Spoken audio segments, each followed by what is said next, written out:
it out. It's so, it's toxic. So they're closing it up. So I want to know why we're seeing more and more of that and what it is that's affecting our bees. So anyway. Okay. I just went ahead and pushed record. So just for all of you that are just tuning in, Christine Kurtz, who is a California master beekeeper, is our guest speaker tonight. And she's going to be presenting on catching swarms and all things swarms. So I've been following her on Facebook ever since I've been in the program. And I love watching everything she does. And so we've been wanting to get her as a speaker for a long time. So we're very fortunate to have her, and she's very prepared tonight. So Christine, we're just going to turn it over to you, and you can just go ahead and start. Are you going to share your screen? I am going to share my screen. So I'm just not going to see you guys anymore. So it's going to be. Okay, so I'm going to. So I need to share the screen, and then I have to find the slideshow. Okay. Okay.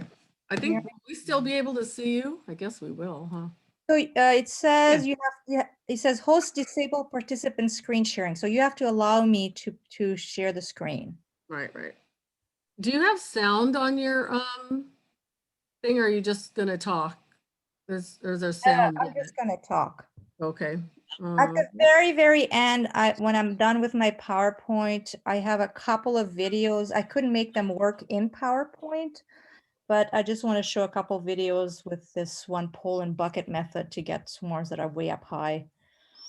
We'll see if it works. So I'll just have to go on my computer and click.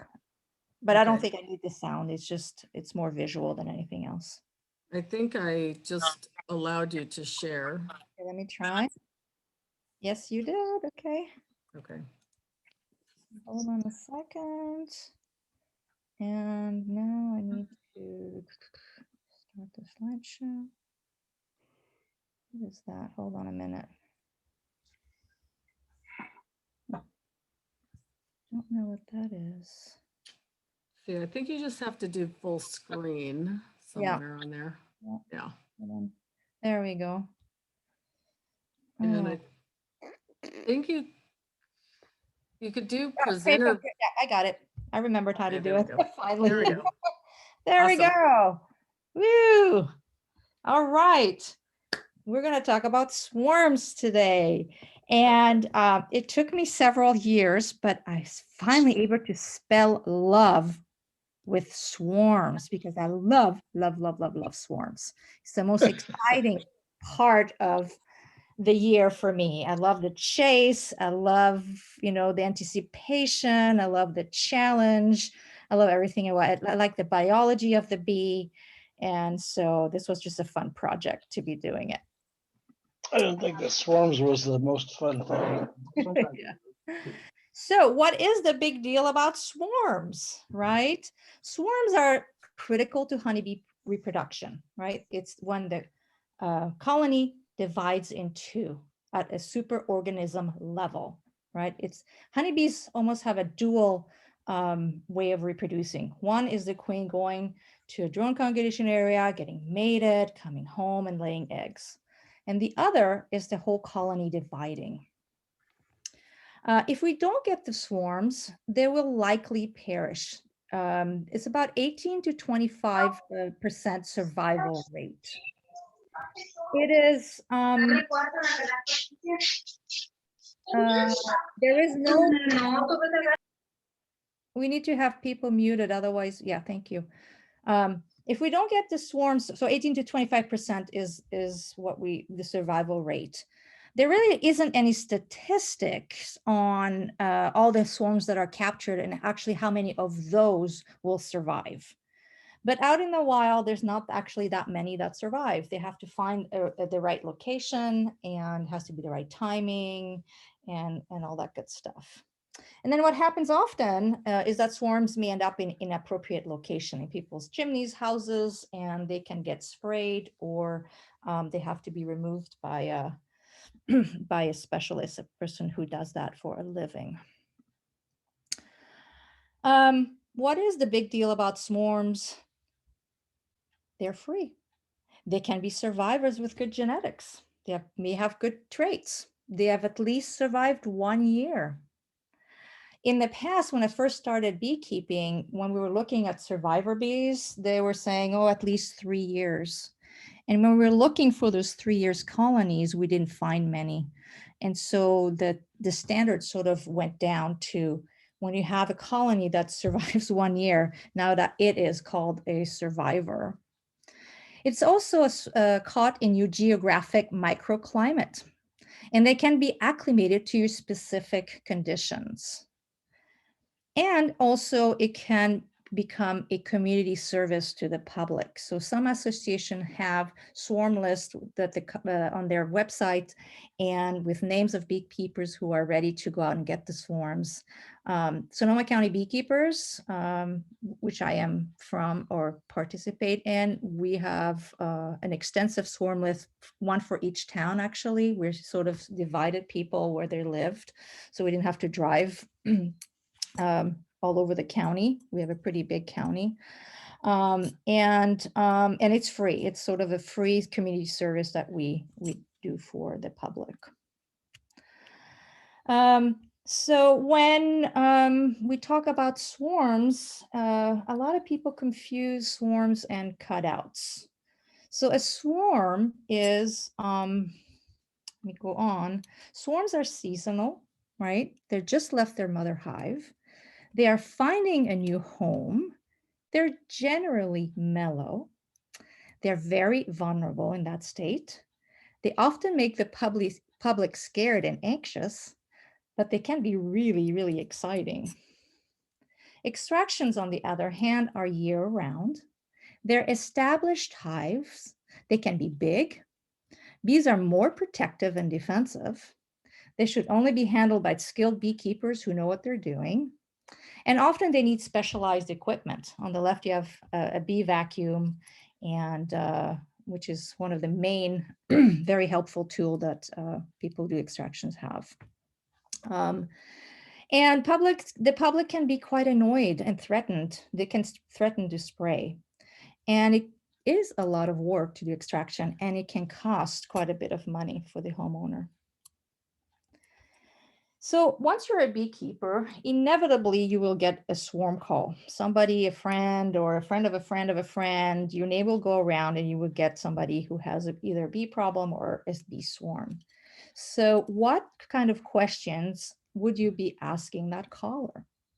And here are the main ones that we ask when a person calls with a swarm.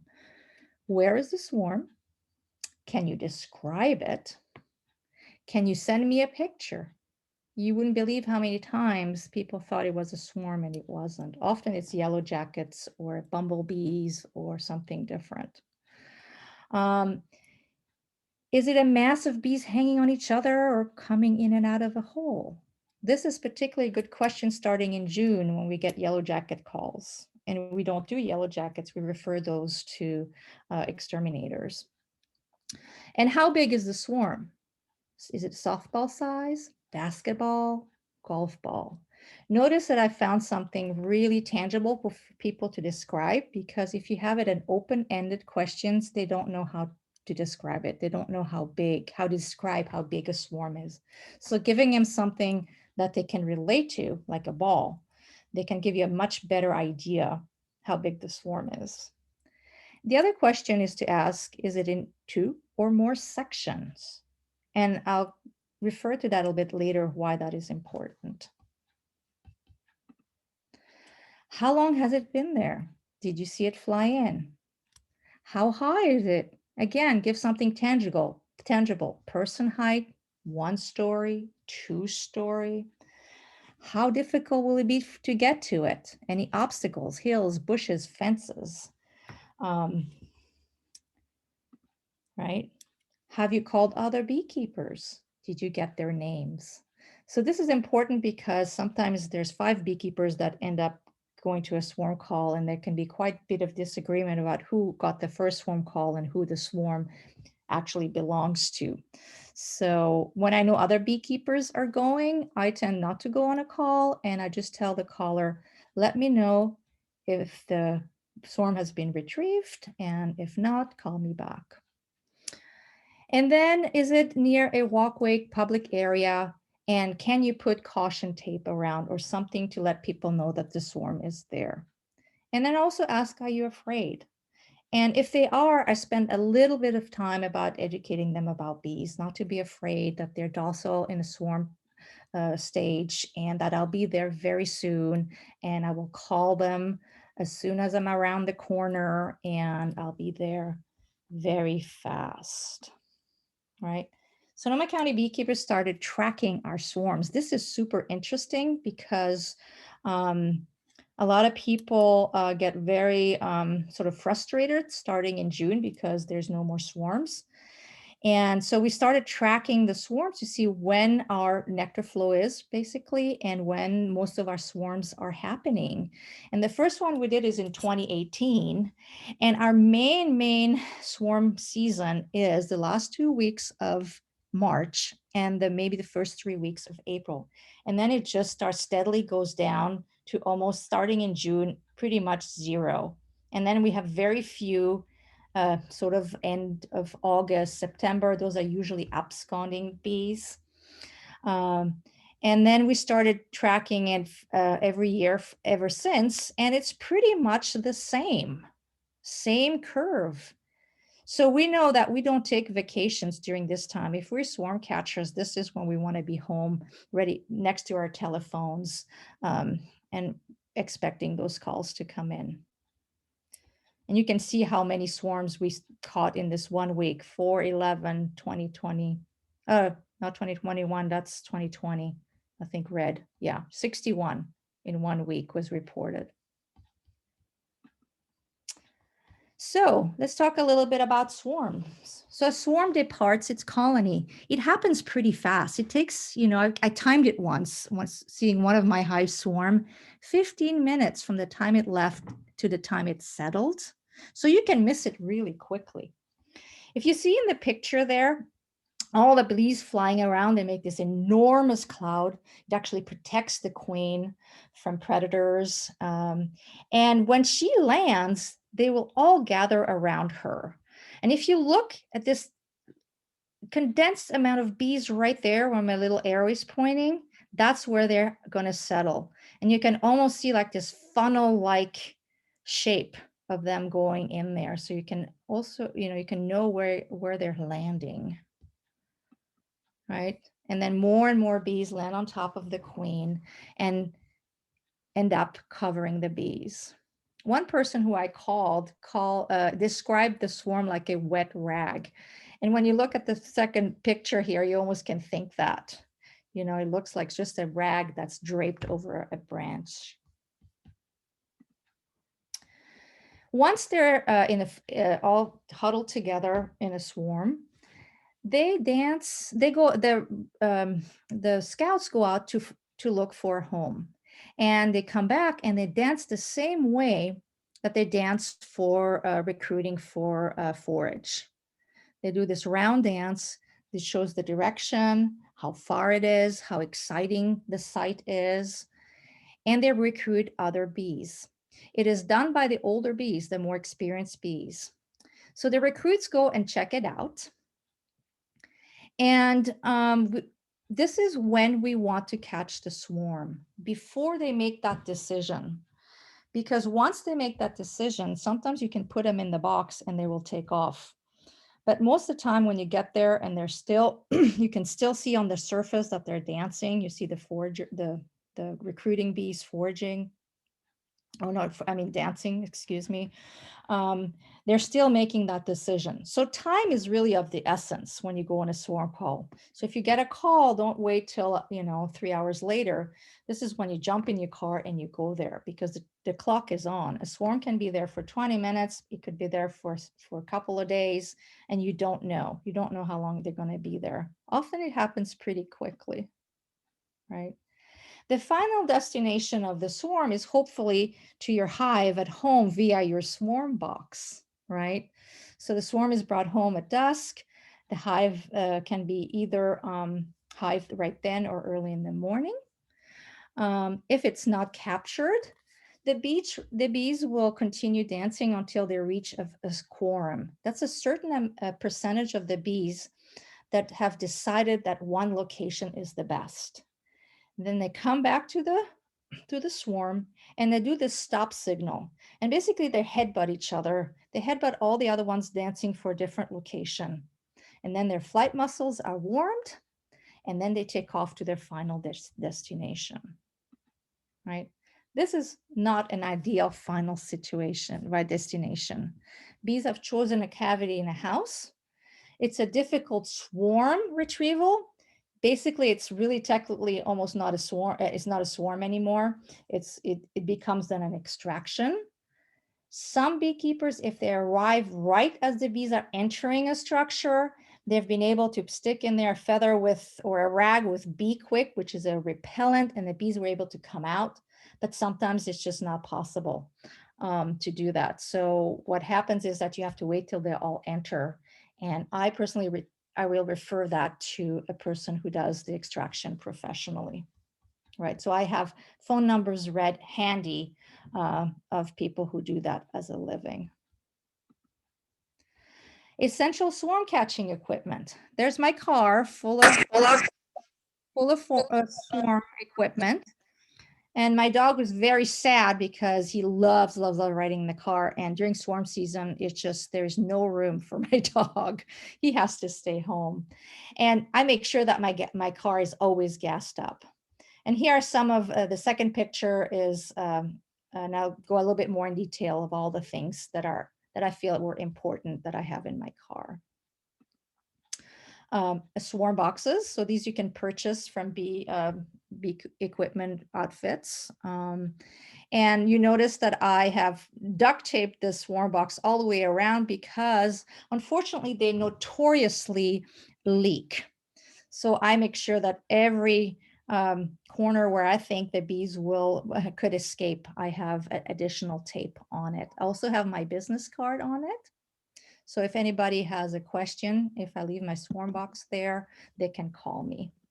I have some frames to put in my swarm box and also one frame of drawn comb. This I have found really keeps the bees in the box. Very rarely do they leave my box once I have the bees in them. And then I have some tape, some painter's tape, which then I will additionally put another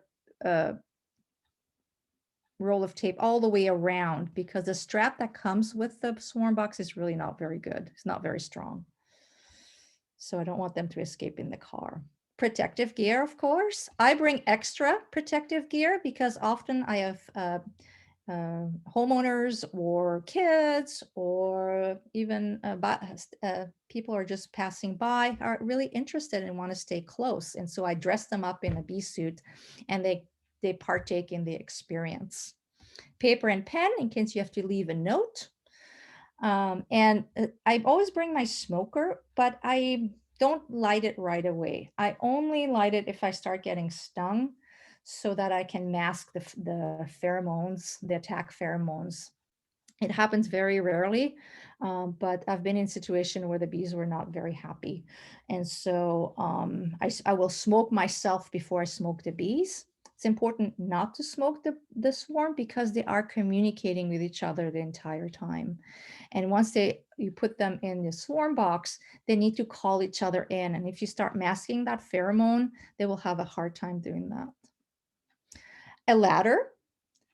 I don't always bring my ladder because it doesn't fit in my car very well. So I will ask the homeowner or the person calling if they have a ladder that would reach the swarm. And if they do, I will not bring my ladder. If they don't, I will bring my ladder.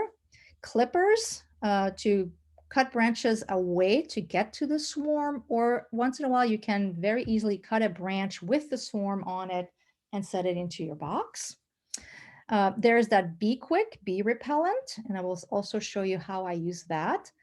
A little bit of sugar water and sugar. If I know that a swarm has been there several days, I will spray some sugar water on that comb that I bring with me because they're hungry. And they may be hangry. They may not be very happy to be disturbed when they're hungry. And I don't spray the bees, I spray the comb. And then my favorite bee sting remedy, which to me is aloe vera right from the plant. I take 2 of these with me in case I get stung. I don't tend to wear gloves when I work, so I do on occasion get stung, and all I need to do is to put a little bit of aloe vera on it, and it really works well for me. It's different people have different reactions. I have a very, very little reaction to none, and so I'm very fortunate. It took a long time to get there, but now I don't react anymore. And then the Fisher Bee Quick, which is that repellent. It says it's non-toxic and all natural. And I'll show you again how I use that later. A bed sheet or a tarp, very helpful to put under a swarm retrieve, especially if you're working overhead, because some bees can fall, and if they fall in grass or bark, you can't see them and you start stepping on them. And they become very, very easy to see and gather if they are on a sheet or something light colored. A mesh bag that you can envelop around your swarm box to put in your car in case there's bees still hanging around the box when you retrieve it. And the turkey feather, which we use like a brush. We actually hunt for those in the fall when the turkeys are molting and share them around. We don't particularly like the bee brushes at Sonoma County Beekeepers. They're just too rough on the bees and they don't like it. And it seems like the feathers are much softer. My favorite ones are the strut feathers because they're soft on one side and then they're a little bit more rigid on the other side. And I'll show you how I use that in a little bit. Right. Caution tape is good to have. Here I was at the right next to the ER at a hospital, and I didn't want people to walk by too close. And I was able to put a big caution tape around. There's my ladder. There's my note of what's going on. Here's a passerby, wondering, looking at it. The picture on the left, that was at a mall, and the mall actually made the sign with it facing up when the swarm was in a vine. And then when I put it in the box, I just turned the sign around so that people knew that there was a beehive in quotation. It wasn't a beehive yet, but it was in my swarm box. This is an absolutely amazing tool. It's a painter's extender pole and a water bottle, 5-gallon water bottle with the bottom cut off, with a 1 3/4 inch pipe about a foot long inside it with a coupler. And I put a metal strap to strengthen it because I use it so much and it cracked. And then on the inside, there's a cap, right? A 3/4 inch cap so that the bees don't fall inside the pipe. And this water bottle have a handle, which is even more helpful. This is a tool used for swarms that are very high. It will save you from using a ladder, which can be somewhat dangerous. And we've reached swarms that were really like 20 feet up in the tree. And I think our success rate of catching swarms has almost doubled. Because we used to look at those swarms and say, oh, well, too bad, sorry, good luck. And now we can try to get them. And I'll show you how to do that in a little bit. So some swarms are super easy to catch, right? So of course, time is of the answer, the essence, right? You want to capture them before they decide. And you will get these like dream swarms. They're 5 feet high. They're accessible. You can just walk right up to them, put your box underneath, shake the bees in, by shaking the branch, giving the branch a really good shake. They fall in. You look to see if you have the queen, which I'll show you what to look for in a moment. You put the box down, all the rest of the bees follow, right? Real easy. Parking your box till evening. So we are really sticklers about this at Sonoma County Beekeepers. And the benefit of leaving your swarm box there till evening is that you will get all the foragers that are out there and the scouts. Those are your most experienced bees that are very helpful once you bring your swarm home. The next day, they're the first one to orient and they will go out there and start bringing in food. That colony has to build build a lot of comb so that they can grow their colony. Yes, they have brought a lot of food inside their bellies, but that runs out very quickly. And so new food needs to come in. And the statistic out there is for 1 pound of wax, it takes 8 pounds of honey. And mind you, honey is not nectar. Honey is dehydrated nectar. Nectar is about 80% water, and honey is 17 to 18% water. So they have to dehydrate that, right? So they have to make this condensed version of nectar. So it's 8 pounds of honey for 1 pound of wax. It's an enormous amount of resources that need to come in, right? And so here's one way of leaving the box on a step ladder, away from the ground, away from ants, away from people maybe be able to kick it, right? And so it will then be retrieved at dusk and then be brought home, right? The other thing that happens if you take your swarm home immediately is that here are your foragers and your scouts that are left behind. And often we get a second swarm call. The person who called didn't remember who they called. They called another beekeeper. And you get there and that's all you have, a bunch of queenless bees. I usually take them home and try to merge them with another colony. But these are all very essential bees that the swarm are now missing, right? So it prevents having a second swarm call, especially also if people are really nervous. And they were really relieved that the beekeeper took the swarms away. They walk out and then there's more bees. There's another reason of leaving your swarm box there. Here's another swarm, super accessible on a rose bush. Same thing, the swarm box was lifted right underneath it. They were sort of giving a little whack of the branch. They fell in, boom, they were in. The queen was in there and the rest followed in. Real easy, right? Easy peasy. Here's that swarm earlier that I said that looked like a wet rag, right? It's easy. It's 1 foot off the ground. It was in somebody's home apiary. So we're able to just get her equipment.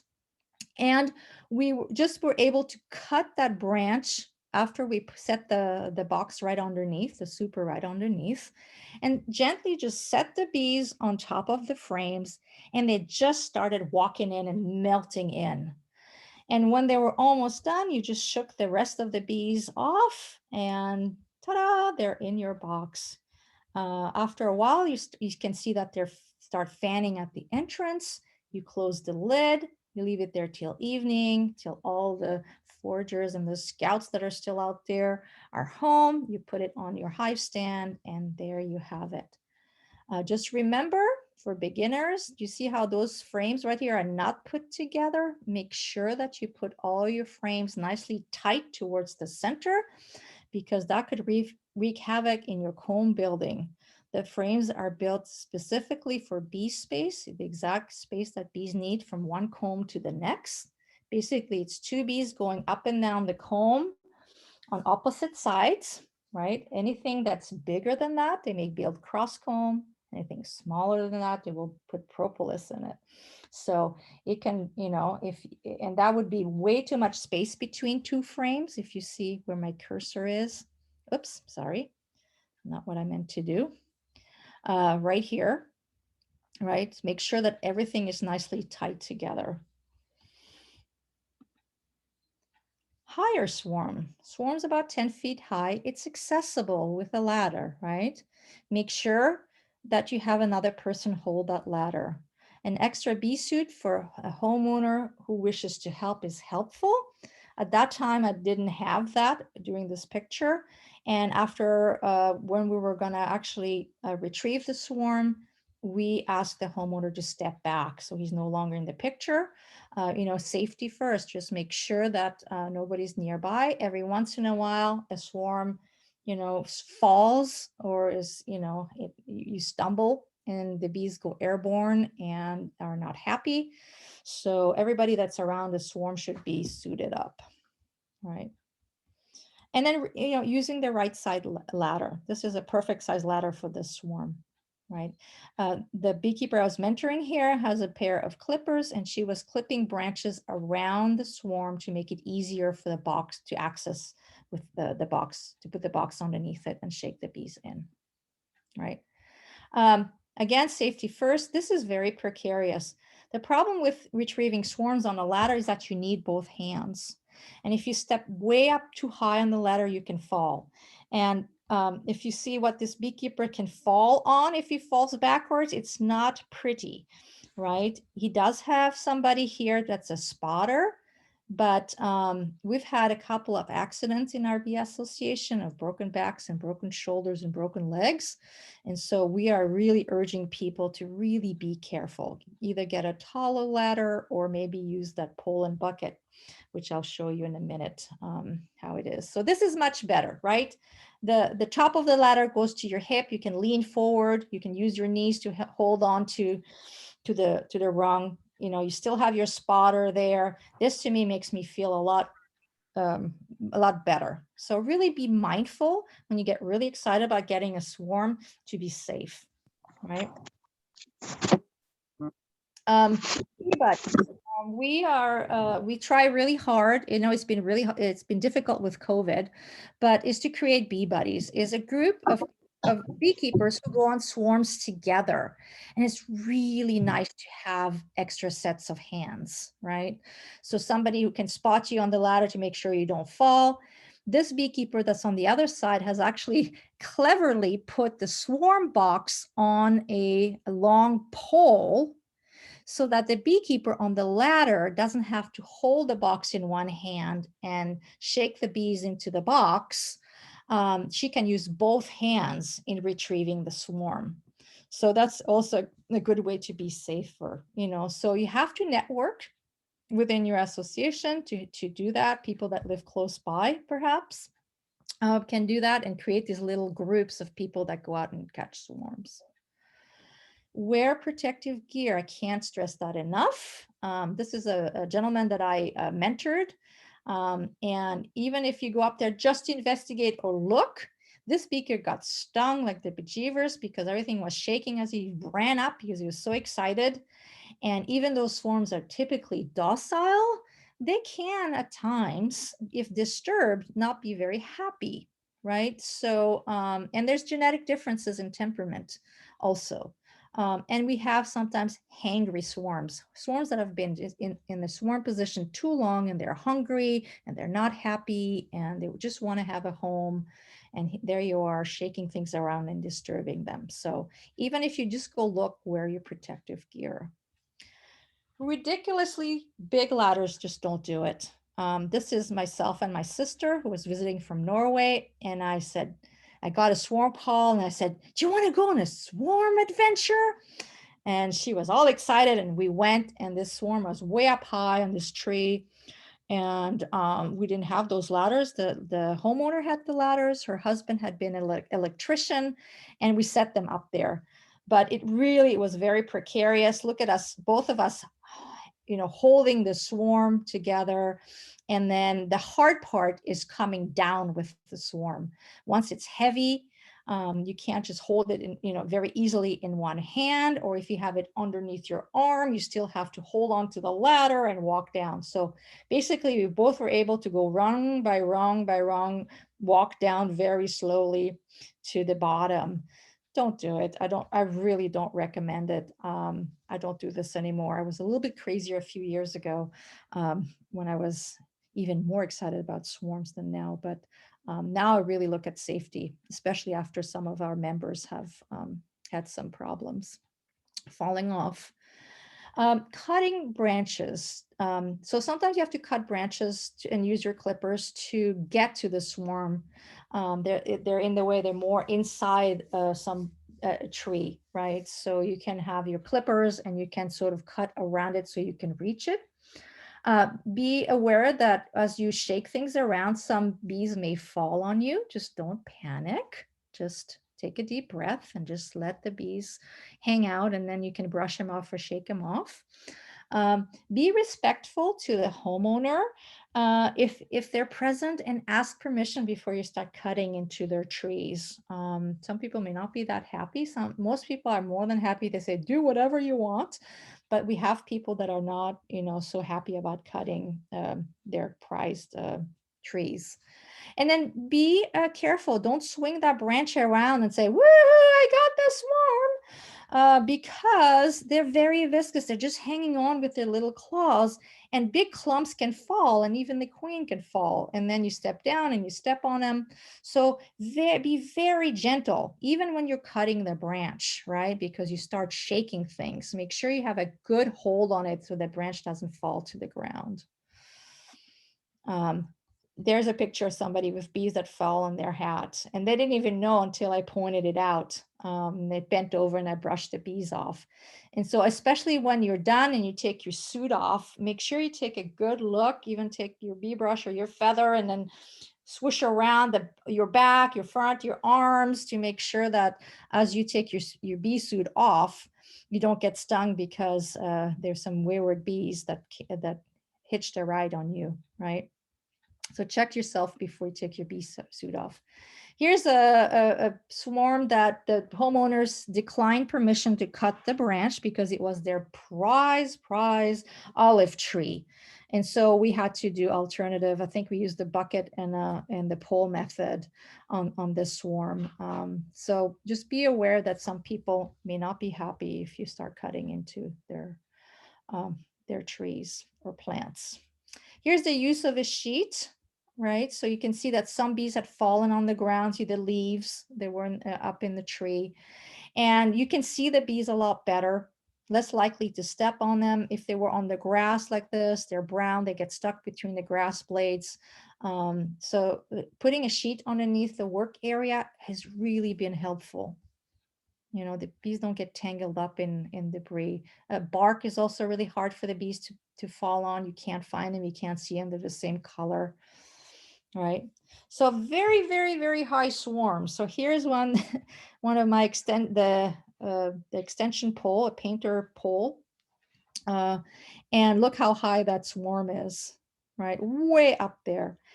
Actually, this swarm we almost didn't have. We were just short, maybe 2 inches. So what we ended up doing is we put a piece of a frame in there that was drawn out and sprayed a little sugar water on it, and then waited, and we're very patient. It took forever, and the bees slowly climbed onto that comb, and then we were able to come down with it one by one until we got the queen. Right. Make sure when you use the pole and the bucket that you have a free area to come down, right? So, if there's a car that's parked there that's in the way when you're coming down, you have to go behind the car. So practice first, put that pole up with the bucket, come down all the way down, have somebody else, it's very helpful, somebody else to catch it as you come down. It's very heavy once you have all the bees in there. And this is when you come down all the way to the ground, this is where you want to put your swarm box, right? So you measure the length of the pole and the bucket as you come down. And so as you come down, the other person can grab that bucket. It is on a 1-inch pipe that can be removed, and then the bees can be shaken in. Right here, it goes between this bush and this tree, right? It's coming down. It couldn't go on the other way because there were all these bushes. So make sure there's a clear way for your pole and bucket to come down. I will show you a short video afterwards, so it'll make more sense of how this works, right? There it is. It's a sort of picture by picture. You put a sheet down. You have a helper, the beekeeper with the pole and the bucket. The swarm is right up here. It comes down. The second beekeeper catches the bucket, and then she shakes it into the box. And you have to sometimes do it several times. You'll see it in the video. And then they're done and they go home. Fortunately, this was really close to their apiary, and they hive the swarm immediately. They were able to go back later and get the foragers and the scouts because they lived right there. They just couldn't leave the swarm box there at the moment because this was cow pasture and the cows were there, and they could have knocked the swarm box over. Right, here's another instance of pole and bucket. And this one, we sometimes pine trees are really hard because they have all these little pine needles. So this one we also cut. I don't have the picture of it, but I have one of those poles with the clippers on it with a rope. I don't know if you know what I'm talking about, where you pull and it cuts branches way up high. And so we actually you put the swarm inside the bucket and cut the branch and then came down. And then once we had the branch, then we put it over the swarm box and sort of shook them in the box. While we were there, we saw a second swarm. And with the second swarm, we then, what we decided to do is to put them in two different swarm boxes because we didn't know if it was a secondary swarm or if they were related. What happened in this instance is that they were related. I think when we were shaking the swarm into the bucket and coming down, the queen flew away and landed somewhere else, and a bunch of bees followed her. And once we put them together, they all ran from one box into the other. They exactly knew where the queen was. They totally vacated one box and went into the box with the queen. We left them there till evening. It was going to rain, so we put something on top. But we wanted to make sure that all the bees that were airborne were coming in and coming home with the beekeeper. The feather and bee quick. After I've retrieved the swarm that is way up high, and the bees, the foragers and the scouts always want to go back to where the queen had landed. And they go airborne. When you go up there with your pole and your bucket, you can't grab. Every time you shake them into the bucket, they immediately go airborne. So if I'm sure I have the queen in the box, I will tape a feather around my pole. I will spray a little bee quick on it, and I'll go paint that branch where the swarm was. Or in here, was in the gutter here, I'll paint a little bit of bee quick. And that smells keeps them from landing there. They don't like it. And it keeps them airborne, and then they will smell the bees that are using their pheromones in the box below, and then eventually they'll come down. The pole and the bucket method was so popular that we actually made a fundraiser with it. Somebody had access to all these water bottles, and I think we probably made over 100 of them and sold them for $20 a piece. And it was a really good fundraiser. And so pretty much almost everybody has one now. Swarms that are in thickets and brambles and thorns. What do you do? How do you capture this swarm? You know, it's hard to access. There's all these thorns that you can scrape yourself on. It's very difficult. And the best method I found is using drawn comb. This is harder for new beekeepers who may not have the resources, but I reserve a certain amount of my drawn comb for swarm catching for these kinds of situations. And what you do basically is that you just stick the drawn comb right inside the swarm, and they start crawling up immediately. And then eventually the queen climbs on it. And then once the queen is on one of the frames, then everybody ends up following, right? Here's another one that was on the ground. You know, I just stuck the comb right there. They climbed up. Look how many bees are. They just covered the entire frame. And then when it was full, I would stick it in the box, and I would do it until I get the queen. Once I know I have the queen, then everybody look at them, all pointing to the entrance of the hive. They all marched in on their own. It was just absolutely extraordinary to watch. Right, here's another swarm on the ground. It was underneath a rose bush. I almost did not see, this was in my own apiary, almost didn't see it. And again, put a frame, and here I actually captured the queen climbing up. Do you see her right here? There's the queen. She looks really old.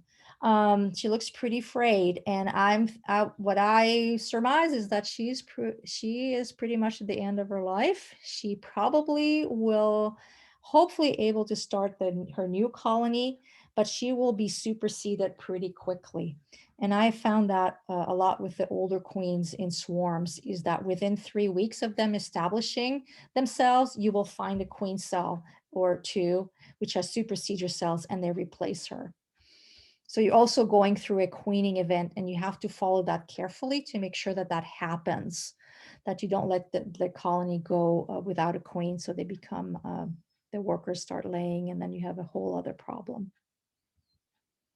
Here's the one that was caked around the tree, right? And so again, they were really hard to get to, and I was up a ladder, and I just made I made a little bridge. And so as they climbed on, I just have to wait, wait and be really patient. And finally I got the queen, and they went in there. Use of my feather. I love my feather, my turkey feather. I was able to get the swarm right off the fence, and I used the lid of one of the swarm boxes, and I just used the stiffer part of the feather and gently brushed them in. The bees really didn't mind. And then I combined them with my swarm box below. Multiple swarms. Look at that, 2 swarms. Is that a primary swarm and a secondary swarms? Or is it 2 hives that swarmed at the same time? So having a couple swarm boxes with you is really helpful in this case, right? I would probably hive those separately, just in case I have 2 queens and I have 2 swarms, 2 different colonies here. If you look here, 3 swarms. Oh my goodness, 1, 2, 3. Whoops, sorry. 1, 2, 3, right? The beekeeper here wanted to just put them all in one because they looked fairly small, and he just wanted a big swarm. So he threw all the bees in there. Well, the first swarm and the second swarm definitely were related. There was absolutely no problem. They merged together really well. But when he put the third swarm in, there was this massive fight, and a lot of bees died. So that was a really good lesson for me. I was just observing the swarm capture, and from then on, I'm like, okay, every time I have multiple swarms, I will hive them in different boxes. I will put the boxes together, and if they belong together, they will join each other, and if they don't, they will stay in their respective boxes. Let the bees decide where they belong. Again, that's the same picture as before. You know, they belong together, and eventually they all crawled into one. This is when you call every beekeeper you know. This was a commercial bee apiary where they had the massive swarming. I think probably half of the colonies in in that outfit swarmed and landed on the only tree that was nearby. And we were able to collect, here we can see 1, 2, 3, 4, 5, but I think we had 8 altogether when we were done. And of course, I never have 8 swarm boxes in my car. And so we started calling people to bring. We did call, there was a phone number on the hives to make sure we weren't stealing the bees. And they were like, go ahead, we don't have time. So we were able to get all these swarms. It was quite an amazing day. There was absolutely bees flying everywhere. You were just inside a swarm. So this is what you're looking for when you have the queen in the box. What the bees will do, they will do a little handstand. If you see this bee right here, and they would tip the tip of their abdomen down and reveal some glands here, the Nasonov glands, and they will emit a pheromone that's like a homing pheromone. Say, come here, this is where the queen is. This is where home is, right? It's not 100% foolproof, but it's pretty close. There have been times where we put a swarm in the box, we didn't have the queen, they started fanning, and then suddenly everybody, whoop, we're back up in the tree. So just, do some good observation. Are the bees staying in the box? Are more and more start fanning? Suddenly there's 1, 2, 3, 4 bees starting to fan. On the right is a back view of that with the tip of that back section of their abdomen down, and that little white right here, that's the exposing the glands where the pheromones come up, right? They also do that when you open a hive and you disturb bees on top of the frames. They do it to call in, they also do it at the entrance of the hive when they want to call in the young bees that are doing their orientation flights and it's time to come home. They will get that pheromone going and calling the young bees in. If you have alternative hives, you can modify your swarm box. Here's a beekeeper who does top bar, and she made that swarm box shorter, that her bars from her top bar fit right in there. And so she doesn't have to shake the bees again into different equipment, right? And then very slowly she can transfer the bees from her swarm box to another, to her top bar. Urban swarms. Oh my goodness, look at this. The bees were entering through the grill. This person just went out for lunch, and meanwhile, a swarm decided that was the perfect place for them. Maybe not the perfect place. It was the best they could find in an urban situation. And often, you know, in towns, it ends up in being in inappropriate places, right? There aren't many big hollow trees for them to find, and ended up in this car. Fortunately, bees like to start building from the very top down.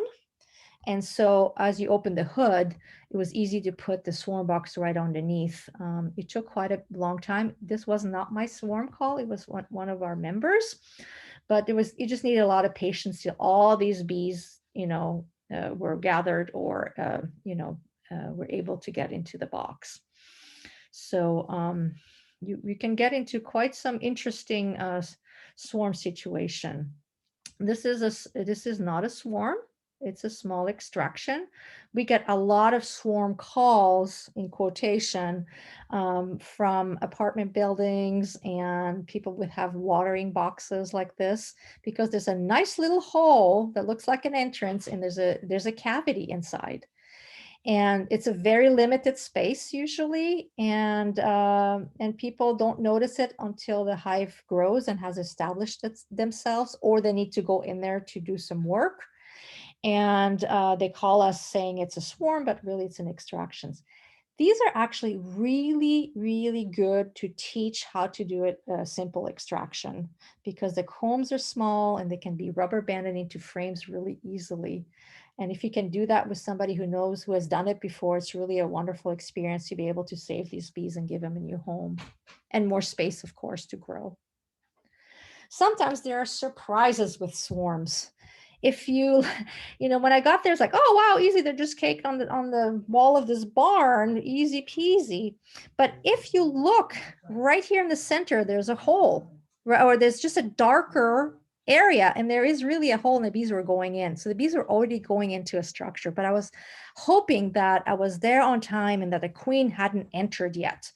So I had this big, for some reason, this pizza spatula, and I didn't have my feather, so I, at the time, or couldn't find it. So I sort of very gently sort of scooped the bees into my box by holding it with one hand, the box with one hand, and then scraping them in, right? And then when I was done, I did see where the hole was that they were going in. And the homeowner said, oh, go ahead, the barn's coming down, it's old. You can open the wall. So it was so brittle, I was able to just, rip the side open, and there was the more bees, right? That was quite a big swarm. So I was like, great, I just put my swarm box underneath, right? If you don't know what you're doing, you can leave this to a professional and tell the person, this is now an extraction. I had experience with extraction, so I didn't mind going further with this swarm retrieval, right? So, but it wasn't over. That last picture of the bees they were hanging right under here. And I got all those bees in the box. But look, there was in that cross piece of wood here, there was another hole. and the bees were crawling all the way up. And I could see some running up like this towards this corner, and then some were running up this way, and some were going across. They were all going up to the very top. And like I said, bees like to start the very top part of any cavity. And so as I peeled off more of the tar paper in there, I finally got to the top, and there were another cluster of bees in there, and the queen was in there. But then my swarm box was so heavy, I couldn't hold it with one hand and get the other bees in. So I got a second swarm box and put the rest of the bees in the second box that was much lighter without all the other bees in it. And then I put them side by side, and eventually again, they merged together. There was just one queen in there, right? Unusual places. We got a call saying there's a swarm of bees in a box, and it was an apartment complex, and it was the managers who called us, and we didn't get the full story. Apparently, the people who rented the apartment knew there were bees there for a long time, liked the bees, wanted them there, but when the manager found out, they wanted the bees out of there. And when we first looked at them, we really thought they had just arrived. And we decided just to take the box home. And then when we peeked in it at home, we were like, oh my goodness, there's comb in there. These bees have been there for a long time. And then we get the rest of the story that the tenant had those bees there for quite some time. So what we did is we sat the box on the hive they were going to live in. We let them orient for a couple of days. And then we put a piece of comb in the hive that they were going to go into. Then we took the box around the corner, around the garage, and the foragers who had oriented were going back and forth in here. And all we were working with then were the nurse bees and the young bees who hadn't oriented, who haven't really developed their stinger yet or fully hardened their shells and developed their venom sacs, and they were very docile. It was really, really easy to cut the comb, graft them on a frame. If you notice, the rubber bands are going from one corner to another at the opposite corner, one corner to the opposite corner. Amazing trick I've learned through the years from other people doing it. And then you can put your rubber bands around. It actually makes a basket when you set it down, and you can lay your comb in it, and it holds the comb so it doesn't fall through. Really nifty trick. And then we put all the frames back into this colony, and everybody was happy, right? Sprayed bees. Every once in a while, you would get a call or somebody who was just panicked and took that Raid bottle out and they sprayed. And it's so sad to see. You arrive there and the bees are just all dead. They were underneath this barbecue grill thing. And fear is the number one enemy of bees, right? So use this opportunity to educate. It's very easy to get angry and say, how dare you? And you just killed some bees. But try to refrain from that and use education. That homeowner now knows about bees. He has phone numbers of 3 beekeepers he can call if he ever happens to see a swarm or an established hive and contact. We've become good friends. We brought him a jar of honey, and that person will never do that again, right? So be kind, use education to get there, and try to keep your anger in. Sometimes we have these open air hives. It happens up, maybe it happens more down there. We're a little bit cooler up in Northern California, but when we have inclement weather in the spring, when the bees swarm on a nice day and then it gets really cold for a few days and they haven't found a home and they just start building comb, the nurse bees just can't hold it in anymore and they start building this open hive. And once the queen starts laying in it, they won't leave. They're not gonna, the next sunny day, leave and find a new home. They will just stay there and build a colony. And that actually becomes an extraction. You have to cut the comb, graft it. Up here, they don't survive through winter. I don't know where you are if they do, but it gets cold and wet and rainy here, and frosty. And so you have to do something about it, right? Really, really, really large swarm. This is a swarm that will absolutely not fit in a swarm box. Fortunately, I just had bought some equipment and I just taped it together since there was no propolis to hold it together. And all I had was a bottom, no, a top, an inner cover, and I put underneath. And I had fortunately had some frame, and I actually put the swarm in there. And then I had to run home to get a lid for it and some straps to bring it home.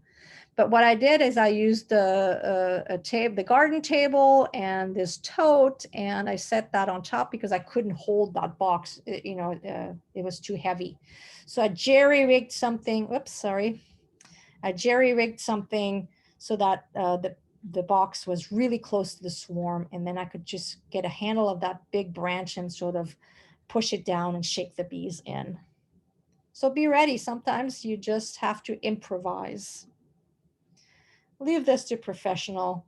That was me on top of a very steep roof getting these bees that were actually smoked out of a chimney. Before they bought called the beekeeper, the homeowners started a fire in the fireplace because they wanted the bees to go away because they had a pool party the next day.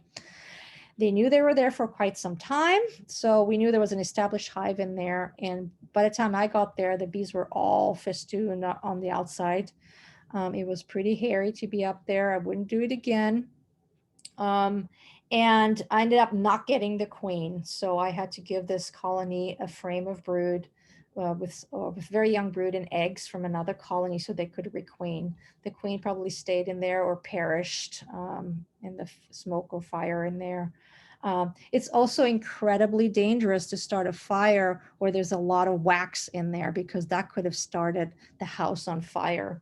So there's a little bit of education going through that homeowner too. If you know you have bees in your chimney and you know they've been there for a while, there is flammable wax in there. So do not start a fire. Just smoke them out or otherwise, right? Every year we get fallen trees calls, unfortunately. And this one, it ended up being a swarm retrieval. Do you see the swarm right there? It wasn't a reproductive swarm. This was an emergency swarm. The nest got completely obliterated and the bees just huddled around their queen. And so we just put the bees in, we rubber banded as much as we could into frames and then reunited this emergency swarm back. I think most of the brood was dead by now because they were out. The tree company didn't call us for a couple of days.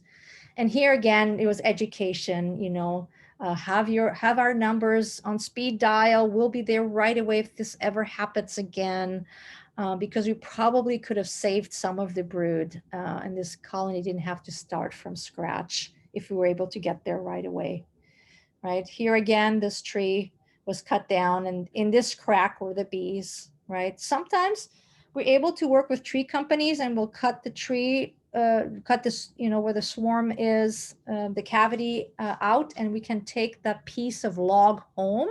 We have quite a few beekeepers who have sort of these tree hives in their apiaries.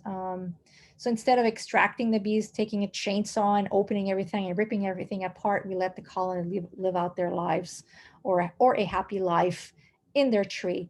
The trick with it is that you have to put them back in the same direction that they were.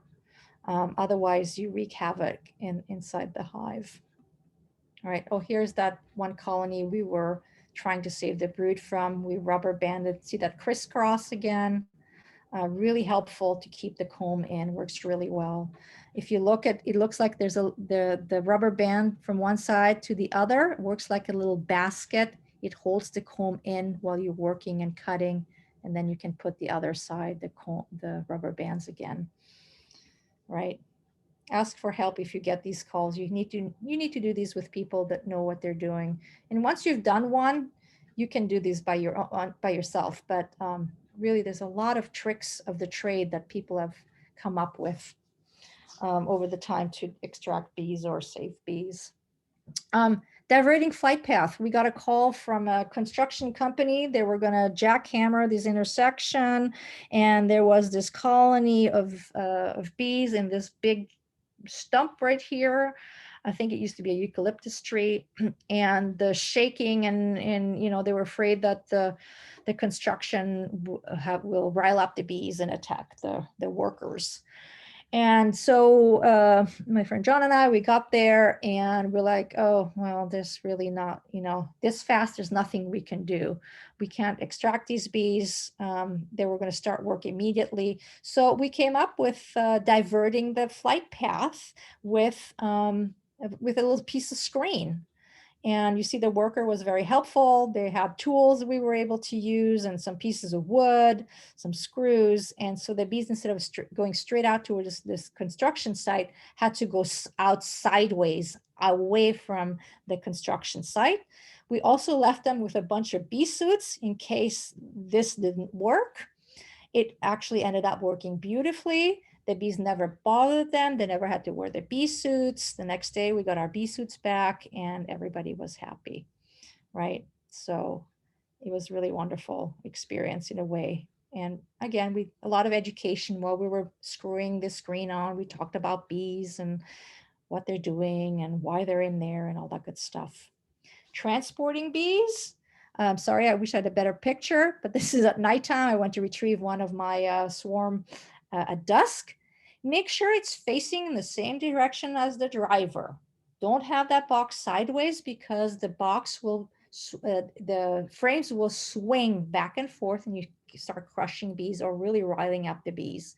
If you're putting them in that direction, the end bars will stop them from, you know, crushing each other. So make sure that it's in the same direction. The opening of the swarm box is in the same direction as the driver.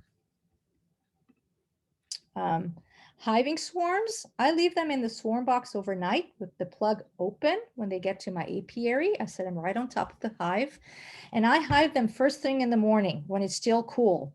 There's no brood in there yet to chill, and the bees stay festooned. They're less flighty, and it's really easy to transfer them into the box.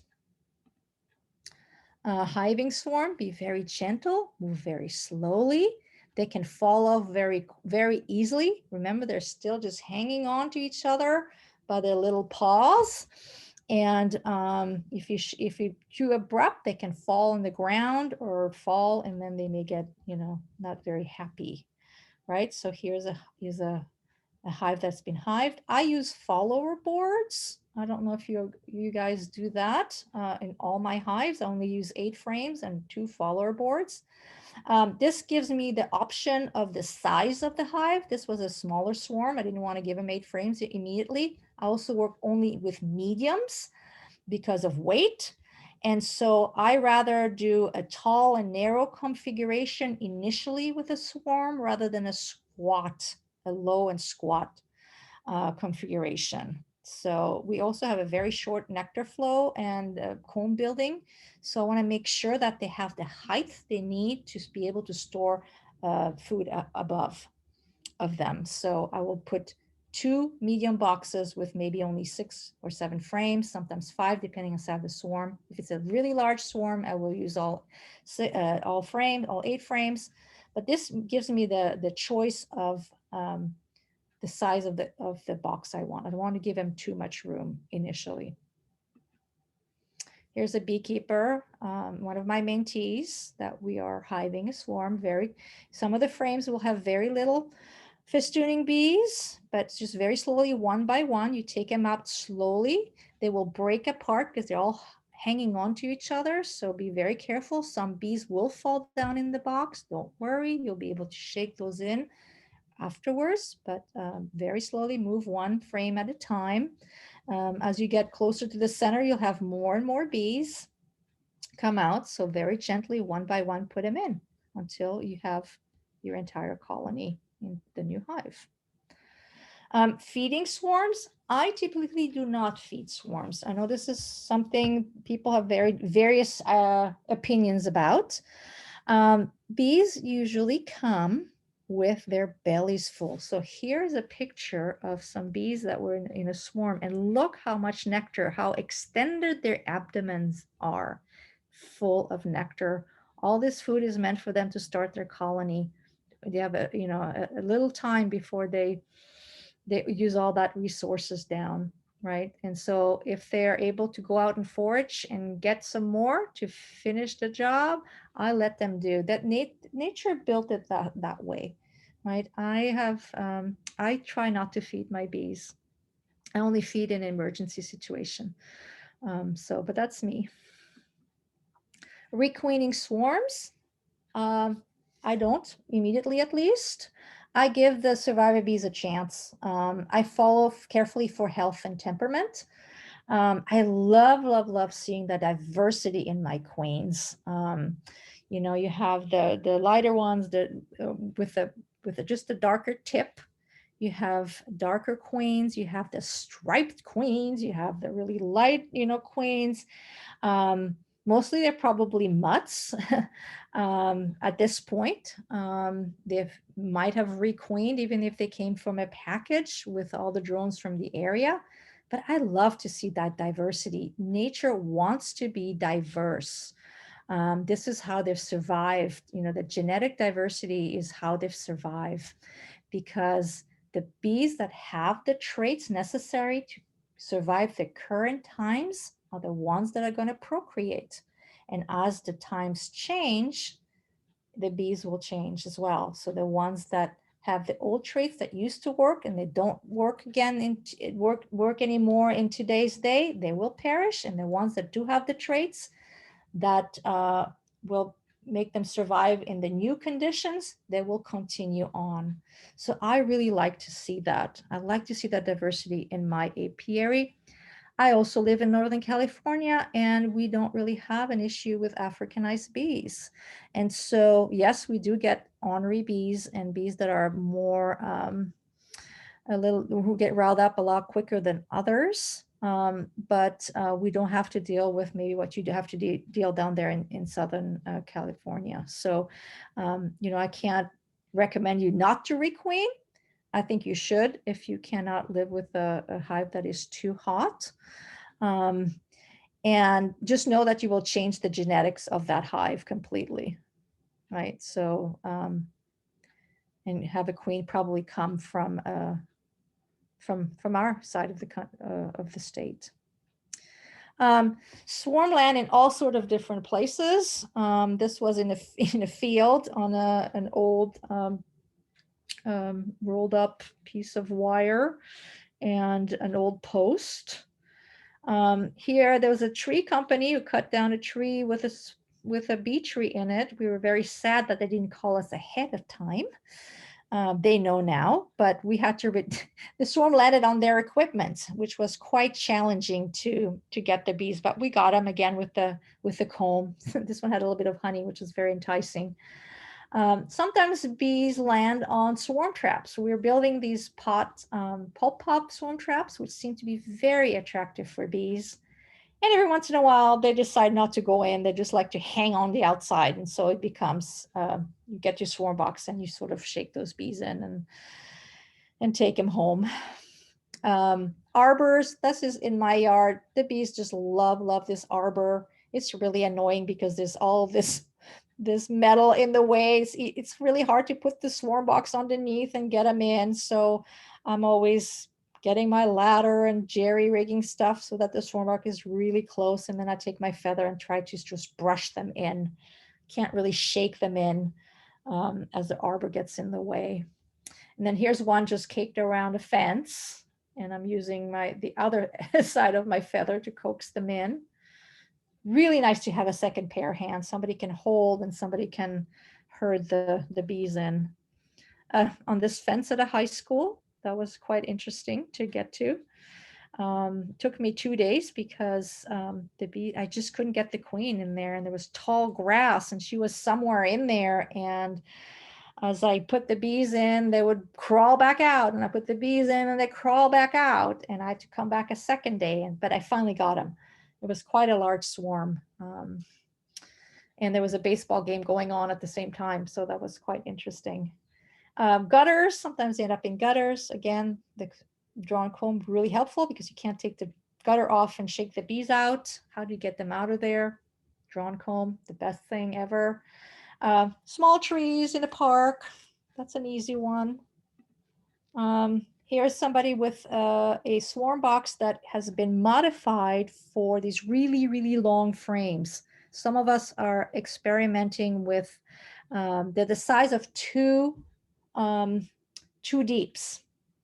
And we call them double deep hives. And it's really wonderful because you have the entire, when you take one frame out, you really have a slice of the entire nest. It's actually quite extraordinary. A lot of us are experimenting with that method of beekeeping. So we had to build swarm boxes to accommodate the size of the frames. This is at a park, at the library, right there. They're almost camouflaged in there. You can barely see them. And here's one in a little bush on somebody's property. Those are really easy to get.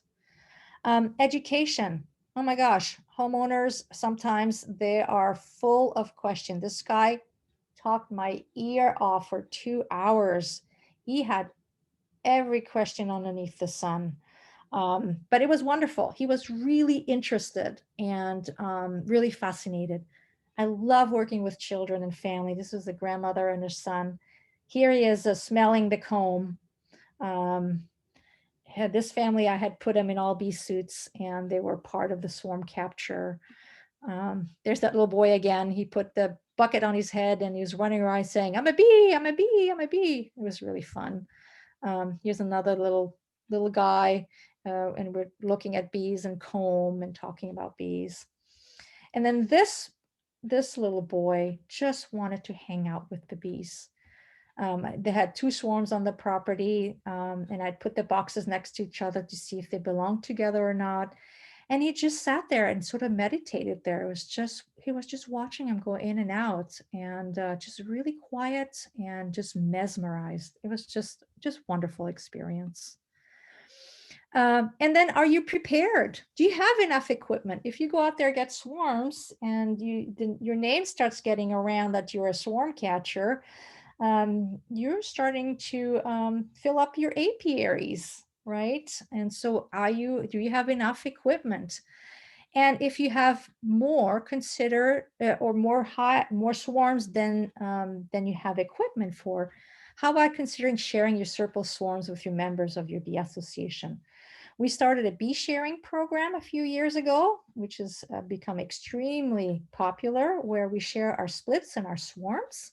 A lot of people in town can only have 2 hives, and if they need to split their hives, they have nowhere to put the splits. So we pair them up with somebody wanting a split. And we have people who are just nuts like me and another couple people who love going out just for the thrill of it to capture swarms. But once our apiaries are full, we still want to go out there and catch swarms. And so we start sharing those swarms. So it's a great community building thing that you can do in an association. You're starting a bee sharing program. And there it is, swarms, you gotta love them. And this is the end of the presentation. And I'm gonna stop sharing. No, I'm gonna see if, let me stop sharing for a second. And I don't know, let me try again to screen share and see if I have that video of the, quickly, if you can be patient with me 1 more minute. Christine, Or I'm out of time. while you're looking that up, no, we'd love you to share the video. Maybe I can remind people to put their questions in the chat box. That was an awesome presentation, Christine. And I think everybody's really enjoying it. I would love to see some questions. You know, type them in there, you guys, if you have questions. Can everybody see this? Yes, Can you see it? I can see it. Okay. So let's see here. There we are. I'm coming down with the bucket. I'm tapping a little bit. Somebody's receiving it. The swarm box is right on this tarp right here. We had measured exactly where to put that swarm box. We shake the bees in. And then I go up there a couple more times. And sometimes I wait till they clump up again. So that's one. Let me, there's another one here, this one, just a sec.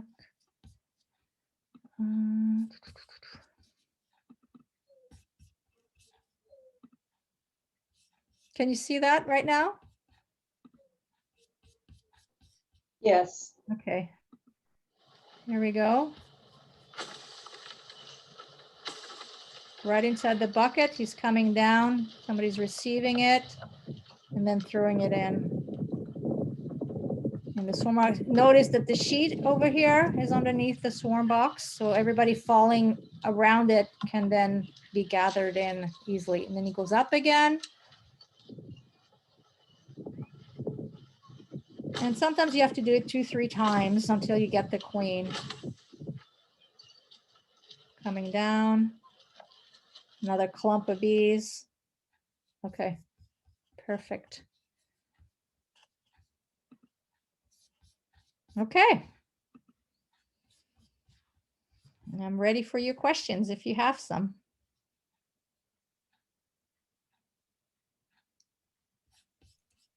If you guys, let's see, somebody asked about yellow gloves. That was one of the first questions. Was somebody wearing yellow gloves? Do you have a preference of what kind of gloves you actually use? So I started wearing those typical leather beekeeping gloves, and I have really small hands. I could never find some that fit. I felt like I couldn't really feel. So then I switched over to dishwashing gloves, and I used those for a very long time. And I had a little bit more dexterity with those. And then I switched to latex gloves, and then eventually to no gloves. So it was sort of a real long evolution for me to take that plunge to do most of my beekeeping without any gloves on. So for me, I move a lot slower than if I have gloves on. I can feel if I squish a bee.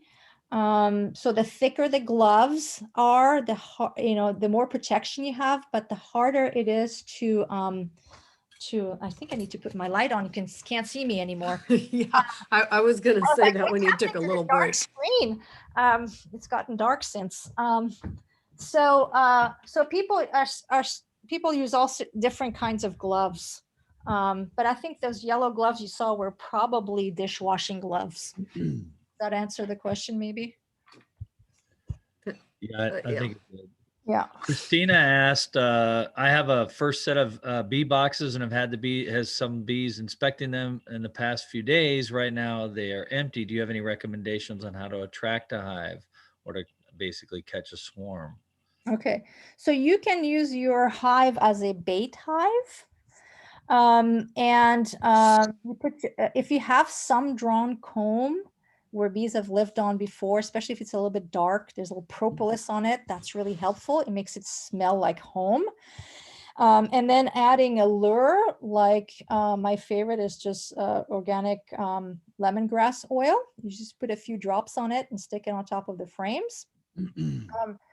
The other thing I do is I put an empty box underneath the box with the frames, because the bees want to measure, so the wonderful thing they do when they get into a cavity is they run around and fly from one side to the other, and they sort of measure the volume. They want to know that there's enough space for them to grow. And sometimes when there's frames in there, they can't really do that. So, if you give them a little space underneath so that they can feel like there's space for them to grow, that's helpful. Although we've seen bees just move into equipment. New equipment, probably unlikely. Old equipment is more likely. So if you have, boxes that have propolis on it and, the smell of a hive that's been there before, I think it has a better chance to have it move in. Christine, so can you elaborate when you say an empty box underneath? Do you put Without frames in at all. the? Just no frames. Nothing, just set it underneath there, Yeah. and then when they start building on the comb, you take that box out? So as soon as you have a swarm moving, either add frames back in there, depending how big the swarm is, or remove it. Yeah. So you have to watch. You can't just, leave it there and go away, because then you have comb. They'll start building comb underneath. Someone Brian, asked, oh, no, that's great information. I mean, then they feel like it's got plenty of room for them to grow, and they'll pick that spot. They'll move in. Brian had asked, can you describe again how you made that catcher on the pole out of the 5-gallon water bottle? I mean, you Okay. cut the bottom off, but how did you attach it? Right. So you take about a foot long pipe. I think it was 1.25 inches. If you're not sure, just bring the water bottle to the Home Depot. to the store and see if find one that actually fits. And then on the outside, put a coupler in so that it doesn't slide up and down anymore. And then on the inside, you put a cap that fits on that 1-inch cap, so that the when you have the extender pole, the top where you usually screw screw in the paintbrush, or Yeah. whatever you need, whatever Ex- tool you're putting on there, that then fits into that piece, that 1-foot piece, right? So that you have to take it, when you come down, you have to take it off of it. And it has to be long enough, because when you come down, the water bottle can fall off. So does that make sense? Yeah. Otherwise, I can find that slide again where I was trying to describe it. it would be great if you did a video of making one of those. Yeah, that's a good idea. No, I Some see. people are visual and some people aren't Yeah. mechanically inclined. Exactly. So basically, you want to have a bucket. Some people use actually a regular bucket. I like the water bottles because you can see through it. So you can see if you're really under the swarm or not.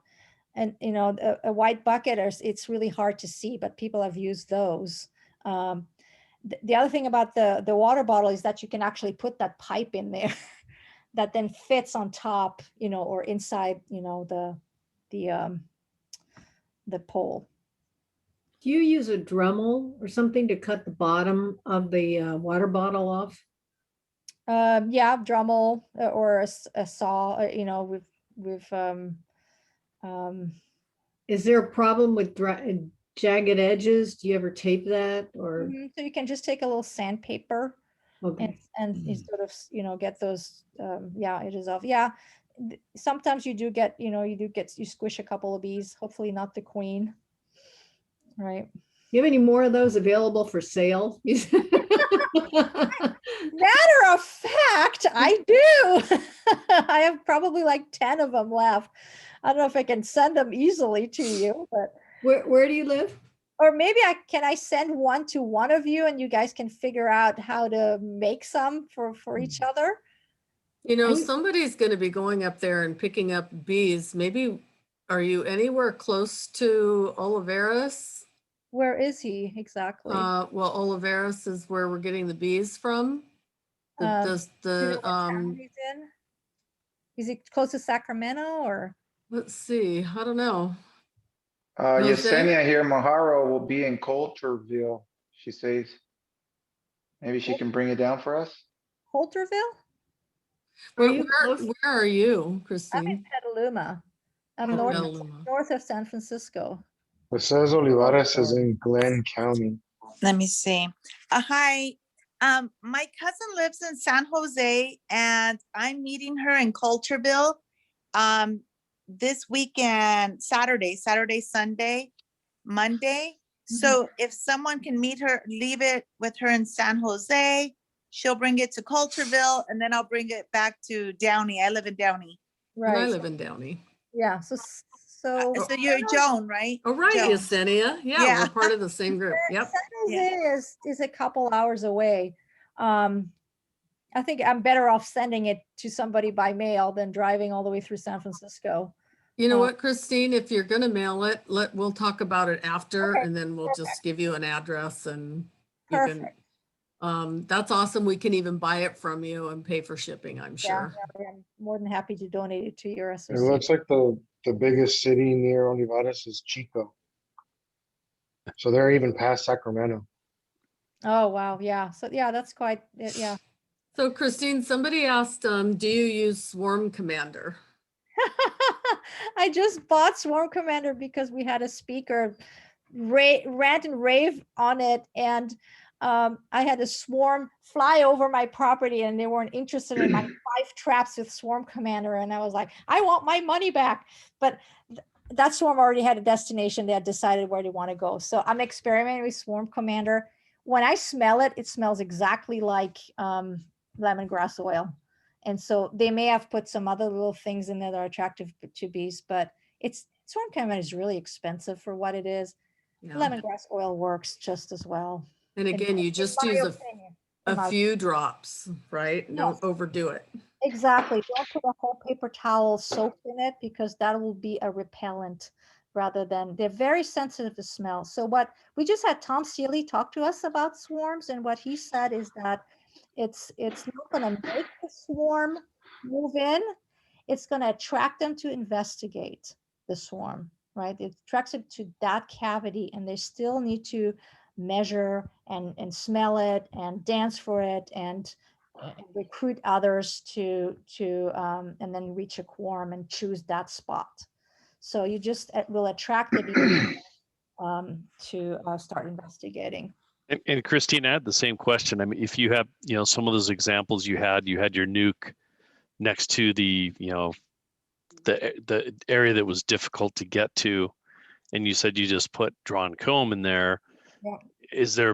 Are there more things you do? I mean, I've done the same thing, but I've added honey, thinking that might help. Is the lemongrass helpful? What are your experiences there? Just the wax. Just the wax. And especially if it has a little propolis on it, Propolis. a little darker comb, don't use the real yucky stuff that's black, but if 1 or 2 generations in there, and it's amazing how fast they start climbing on that comb. They just want to be home. They're very vulnerable in that state. And so, and if they're on the ground in a bramble, they most likely have an older queen who can't fly very well. So they may even be in trouble. Can that queen, it's the old queen that leaves with the cohort. So sometimes that queen doesn't make it. We've had some queenless swarms where either we found the dead queen in the swarm, or she disappeared. After the first inspection, after 2 weeks, I usually leave my swarms alone for a couple weeks. That there's no queen, you're queenless, there's no eggs, there's at times you could have a virgin queen if it's a secondary, and if the bees seem calm after 2 weeks and you still don't have eggs, I will give them another week in case she's out there mating. But after 3 weeks, if there's no eggs or no sign of the queen, I will add a frame of eggs from another colony, or a piece, if you can't, you don't have the resources, you don't need to put a whole frame. They just need a few eggs. So Christine, one other comment I'd like to make. My daughter went to SSU and we stay in Sebastopol, and I think it was Be Kind. Yeah. Is that the name of the shop? Yeah. And I just wanted to advocate for anyone who's traveling to seek out bee shops, because it's exciting to see what each area does with their different bee shops. And there were so many different varieties of honey and different equipment there that I'd ever seen before. Yeah, that's in Sebastopol. Christine, Oh, go ahead. No, go ahead. it seems like, up there you have more wide open spaces when you're catching swarms. You seem to be out in fields. Most of us are in urban areas. And when we get bee rescue calls or texts or emails to our website saying that they, have bees somewhere, we are actually taking those bees out of someone's yard. We don't all have lots of places to put bees. What do you do with all of your bees? Do they go to your yard, or do you have a central location, and who takes care of them? So I used to run about 25 colonies. I'm now down to maybe going into winter with 12 or 14, and I probably end up with probably 7. It's been really tough. I don't know if it's been tough down there for you too, but survivability has really been really harsh, especially with all the fire weather and the smoke that we've been having. Days on end, weeks of smoke. at a time when the bees are just trying to finish up for the winter and raising their winter bees. But no, like I said, we have a bee sharing program. We've divided our association in clusters depending on their town. Each cluster has a bee sharing coordinator, and people sign up with the association. We send out a survey, and we have I have a list of 47 people who either want to split or swarm in Petaluma, in my own town. And as they come up, after all of us, after I get enough swarms or splits, I start sharing them with other beekeeper, and we get just a minimal compensation to replace our frames. We just charge, I think it's $10 a frame if it's a split, and $5 a frame if it's a swarm. So it basically replaces a little bit of the equipment. Do you charge people that call you? No, we only charge people we give it to, just because we're giving them frames and equipment, and basically. But no, it's a free service for the community. But Christine, within the bee sharing, we've had to start. We did it for free for the first year, and then people started taking advantage of us and didn't take care of their bees and just thought we could get free bees through this. And that's not the whole point. The point is to find good homes for the bees. And so just a little compensation goes a long way. It's amazing when, and we don't ask a lot of money. It's nobody's making money, basically. If you buy a nuke, I don't know how much it is these days. And a package is 175 now. So it's really. So you're doing it more to collect bees so that people have bees, where we're rescuing them, like saving people from the bees down here. No, we're also saving people from the bees. I mean, we get panic calls. I mean, I get people like that are, that have locked themselves in their homes because they were so scared to go outside because there was a swarm. I get panic calls all the time. Do you have people call you because someone asked this question? Let's see, who was that? I forget now because I don't Marked Queen see question. It was the one, do you do trap outs? Oh, I asked that. Yeah. Yeah, I absolutely hate doing them. Me too. So a trap out is when you have bees that have established themselves in like a stucco home where you can't cut in, or in a tree, and the homeowners want to, I don't know, it's close to their patio and it's bothering them and they want the bees out of there and they want to save them. And so what you do is that you make a one-way funnel so the bees can come out, but they can't go back in. And so basically what you do, you starve out a colony, and all you have at the end, very rarely does the queen come out.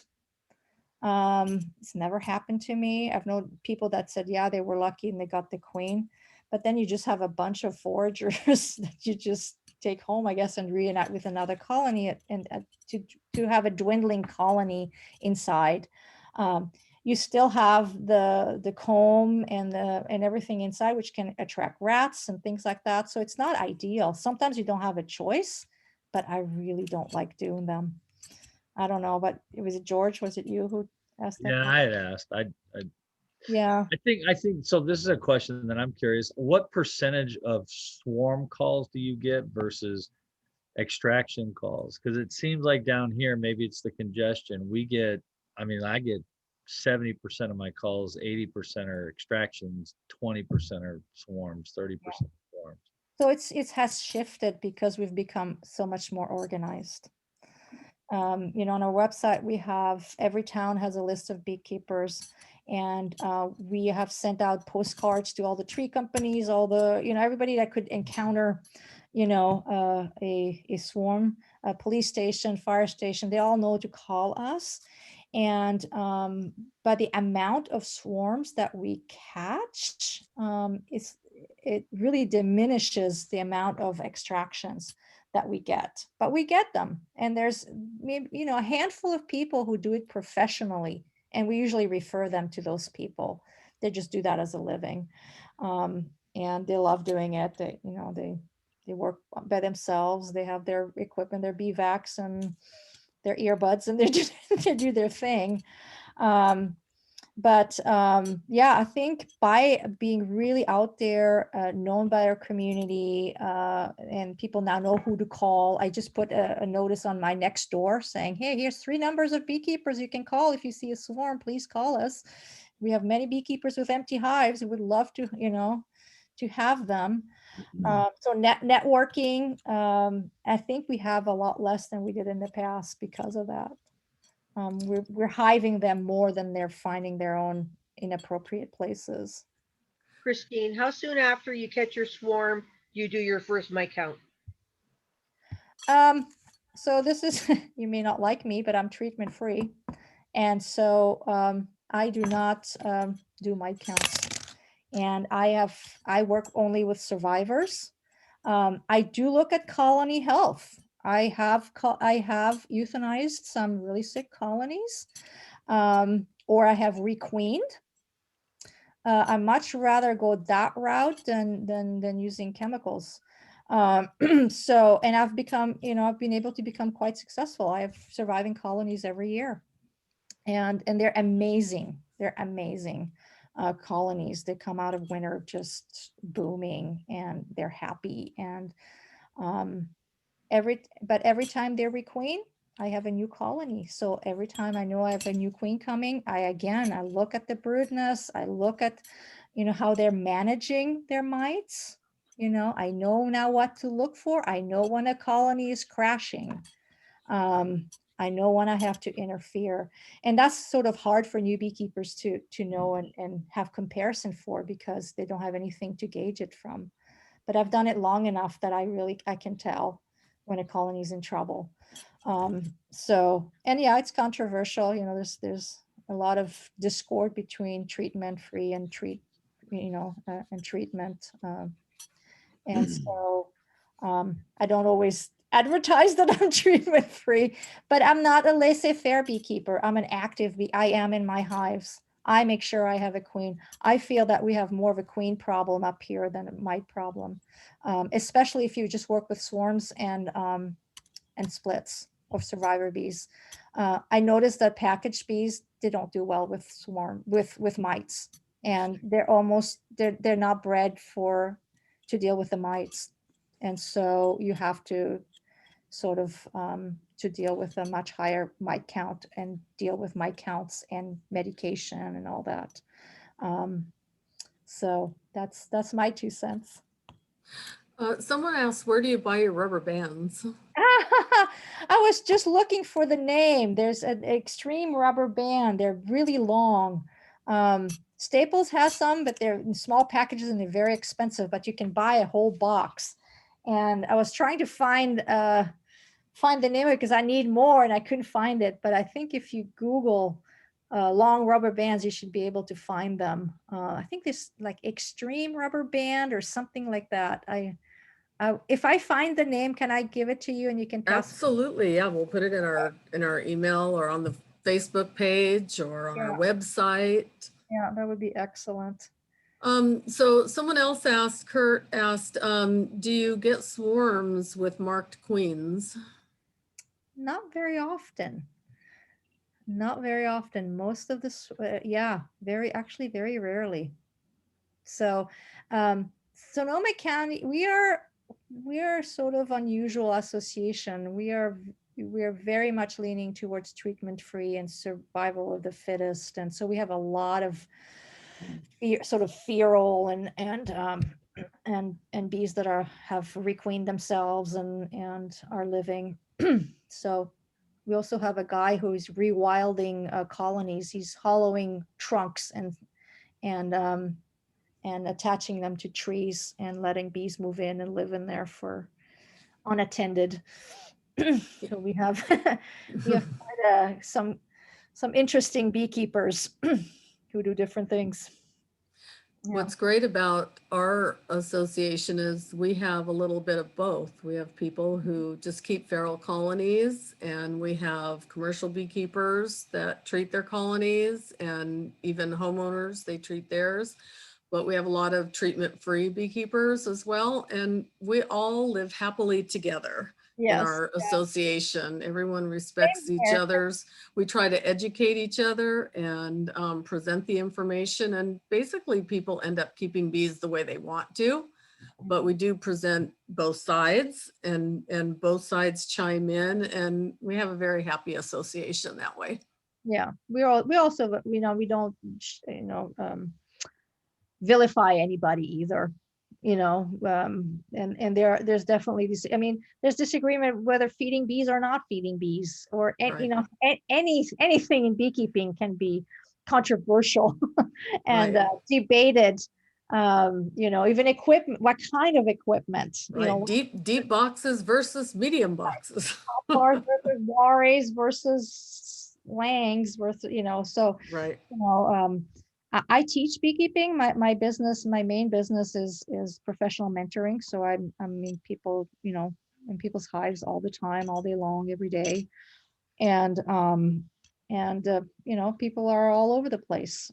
I open hives and there's, mite strips in there, and I have to deal with that, and that's fine with me, and it's all about education, and we talk about whether it's working, whether it's not working, whether they want to try something different, whether they're happy with what they're doing, are they having success, and things like that. And most of our educational things, we try to stay more on the biology of the bees. I just did a PowerPoint on hive biology, and I'm doing one on disease. And, I'll do one on foundationless beekeeping, not using foundation and things like that. And we try not to dwell too much in those controversial things. We do on occasion, we'll have panels with all different, which are sort of fun sometimes, is picking a topic and having all different kinds of views and have everybody discuss why they're doing what they're doing. But at the Yeah. end, like you say, Joan, it's personal. Beekeeping is personal. Sure. They can And decide. thank you. And Amy asked, how long before you know the bee's temperament after catching a swarm? She said she caught her first swarm January 31st. This is her second year beekeeping, and she has 3 hives now. And she thanks you and says this is very interesting. Mhm. So there's different reasons why a hive may be a little bit more temperamental. You could be in a dearth, or you could be in the fall where they know they can't lose anything. And so if you're going in there and trying what they think you are robbing their honey, they may be a little bit more defensive. So there's time of the year they're more defensive. There's conditions where they're more defensive. So you have to ascertain what it is. And then there's genetics, So I know you guys are more an Africanized country, and you have that aspect of it, which we don't have up here. So it really, for us up here, it really depends. It could take a long time.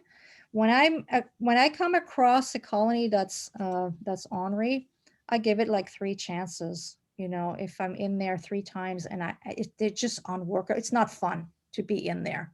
They come at you as you approach the hive. You crack open the lid, they're like, they're in your face, and they're trying to sting every part of you that they can, in the seams, and they're just not happy at all. If they're consistently like that, I will recruit. It's just not fun to beekeep, and it's probably not fun for my neighbors either. I do live in the country, but our houses are still fairly close. And I have small children next door and things like that. So it really depends. I really watch, and I note, I take meticulous note every, in my notes, I always, what part of it is their temperament. How many stings I got, how they were when I opened them, were they calm, were they ornery? Sometimes queenless colonies are not happy. They're going through requeening and they're not happy too. So I look at that, do they have a queen? So there's many things, or are they being disturbed? Is a branch hitting them all night long, and their hive is being like rocked by something? Or we have skunks and raccoons that harass some hives. Is that what's going on? Do you see scratches in front of the hive of somebody foraging for dead bees and then scratching at the hive to get more bees? And that little spit out wads of bees that they have sucked the juice out of and spit out. And then you have to, deal with that. So you have to I rule out everything possible before I requeen it. But, again, you guys have a little bit more of a pressure from the Africanized bees, who may be a little bit more testy, Thank for you. lack of other word. When you go out to someone's house, have you arranged in advance as to whether they want to keep the bees after you've put them in the box? Do you educate them and then they decide they want to become a beekeeper? Like that one gentleman you were talking about was asked you hundreds of questions. Do you charge them to keep the box, or do you help mentor them or encourage them to join the club, or what do you do with people who want to become beekeepers or want to keep the bees? Yeah. So when I first started, I was like, oh, everybody should be a beekeeper. Yay. I was really sort of like, now I'm a little bit more picky, because a lot of people want to be beekeepers and they just either don't have the time, they don't want to do this, they don't want to put in the time, they don't have or they don't have the knack for it. They want to be beekeepers and they become beekeepers, and you can repeat the same thing 10 times and they just don't get it. And so I actually discourage people who just have a swarm in their yards to keep it now. And I said that first, I want to see you take a class. I want to see that you're studying. I want to see you in the association. I want you to see I look at their gardens. If there's not a flower in them, I'm like, I want to see an oasis for pollinators in here. I'm a little bit more strict about who I just hand off bees to than before. Mhm. Because I've just seen way too much neglect, where I said, oh yeah, sure, here's, go get some equipment, put them in, and then, 6 months later, they haven't even gone into their bees, and it's a complete mess in there. And you're doing emergency beekeeping, and you're just not doing preemptive beekeeping. So I'm becoming a little more, I talk people out of beekeeping before more than talk them into beekeeping. I really want to see that they're making an effort, that that's really what they want to be doing, and that they want to do that investment in knowledge and time, because I want them, I want the bees to be taken care of. I don't like people who neglect their bees. It really bothers me. We have beekeepers from the desert to the mountains to the ocean to hot areas, cold areas. I know you guys have a true winter up there. I mean, not like, Nebraska or something, but what do you do? Someone asked, to winterize the bees. Yeah, so for a long time, nobody was insulating or doing anything. I mean, it doesn't really get very cold comparatively. We get a few frost nights, and it's either rainy season or dry season. Right now it's really bad. I know probably you down there too, we're in a really severe drought, and there's a lot of concerns about bee forage and how the new swarms and splits will be able to build up. Because everybody's watering already. We really haven't had a lot of rain. So now I lost what was the question? I lost the About winterizing your bees. So there's been some beekeepers experimenting with insulating hives, because thinking that bees in the tree have really thick walls, and it's easier for them to thermoregulate or keep the temperature constant than in our really thin walled hives. So people are experimenting with it, but in the past we've always heard say, no, you don't need to insulate here. You don't need to insulate here. The bees only heat up the cluster. They don't heat up the whole hive. My question is, if you insulate and they feel they're too warm, if they go out when it's cold and then they realize it's cold, and then they get, they get caught into a cold sink. But so, most of us don't insulate. There are a few people now experimenting, and I'll be watching to see what they think, if they like it, if they see a difference in moisture, how the bees deal with thermoregulating inside the hive. I think it's always important when you do a hive inspection is to look to see, you know, do you have a moisture problem? Different times of year, you know, is everything nice and dry there? Is it completely moldy all the time?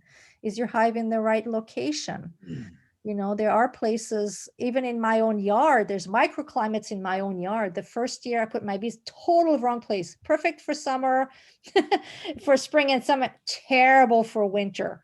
Right now I have, you know, probably 10 little spots. I put my hives apart. I don't put them in nice little rows because I'm trying to minimize drift. So I live on a hill and so there's sort of a little bit all over the place. And there's definitely only a certain amount of places I can have my hives because I have tall trees and a lot of shade and areas that are right behind my house. It gets really cold early. So the bees come in, they fly in the sun and they go behind the house and it's 10 degrees colder and then they fall to the ground. So I had a problem with some hives having dead forages with fully loaded pollen baskets. And I was like, why are my bees just dying right before they get into the hive? There was enough temperature change from flying over my roof down into behind my house into the shade that they just got frozen and just fell right in front of the hive. They just couldn't quite make it in. And thank goodness I had this great mentor who was like, oh yeah, it's a cold sink. I totally knew what it was. You have a cold sink. I moved, I swear to God, my hive 5 feet into the sun where it had more sun and it stopped. So even within your own, you know, I have 1 acre property. That 1 acre property, there's good places for hives and there's not so good places for hives. Now for, you know, yeah, we also have varied microclimates. We have like Napa Valley, Sonoma Valley, Kenwood. That's a whole vineyard, you know, vineyard land. Super dry, super hot, but colder at night, very dry. Where I am in Petaluma, it's semi-coastal. We get more fog, we get more wind, a little bit more moisture. And then we have people who really live on the coast, very, very windy, you know, cooler and temperature. And so we have variations here as well. And definitely I have seen that bees are do get acclimated to smaller microclimates. I know I've talked to people at UC Davis and they're like, nah, bees they just adapt wherever they are. We can move them from here to there. Look at commercial beekeepers do it. But then you also look at how much they have to do to keep those bees alive. I truly believe that they do acclimate to their local, and that's another reason why I like swarms and I like to split my survivors, is that I know that these bees at least have had a year or two of survivability. They were able to manage their mite loads. They were able to manage the climate. You know, they need to be fast and furious here. They need to get their nectar between March and June, their honey. Afterwards, there's nothing. We haven't had a fall flow in 4 years, you know, here. And so we can't rely that if there's no honey in the hive by June, that there's going to be enough honey for them in, you know, in October when we put them to bed. So we need really fast hoarders. It is genetic. The laxidazole bees, and we see them. We see these colonies that are all bees, all brood, no, we call it all food, no brood, but not all brood, no food. You know, they brood up. They may just brood everywhere. They're not even concerned with collecting any honey. They're like, maybe they're from Hawaii. I don't know what is constant bloom, but they don't prepare for winter. They don't shut down their brood rearing. They don't start consolidating their food towards the center, which we see happen in summer here. And in the fall, they start filling the top of the brood nest with nectar and they push the nest down so that then in the winter, they can go up through it and eat it again.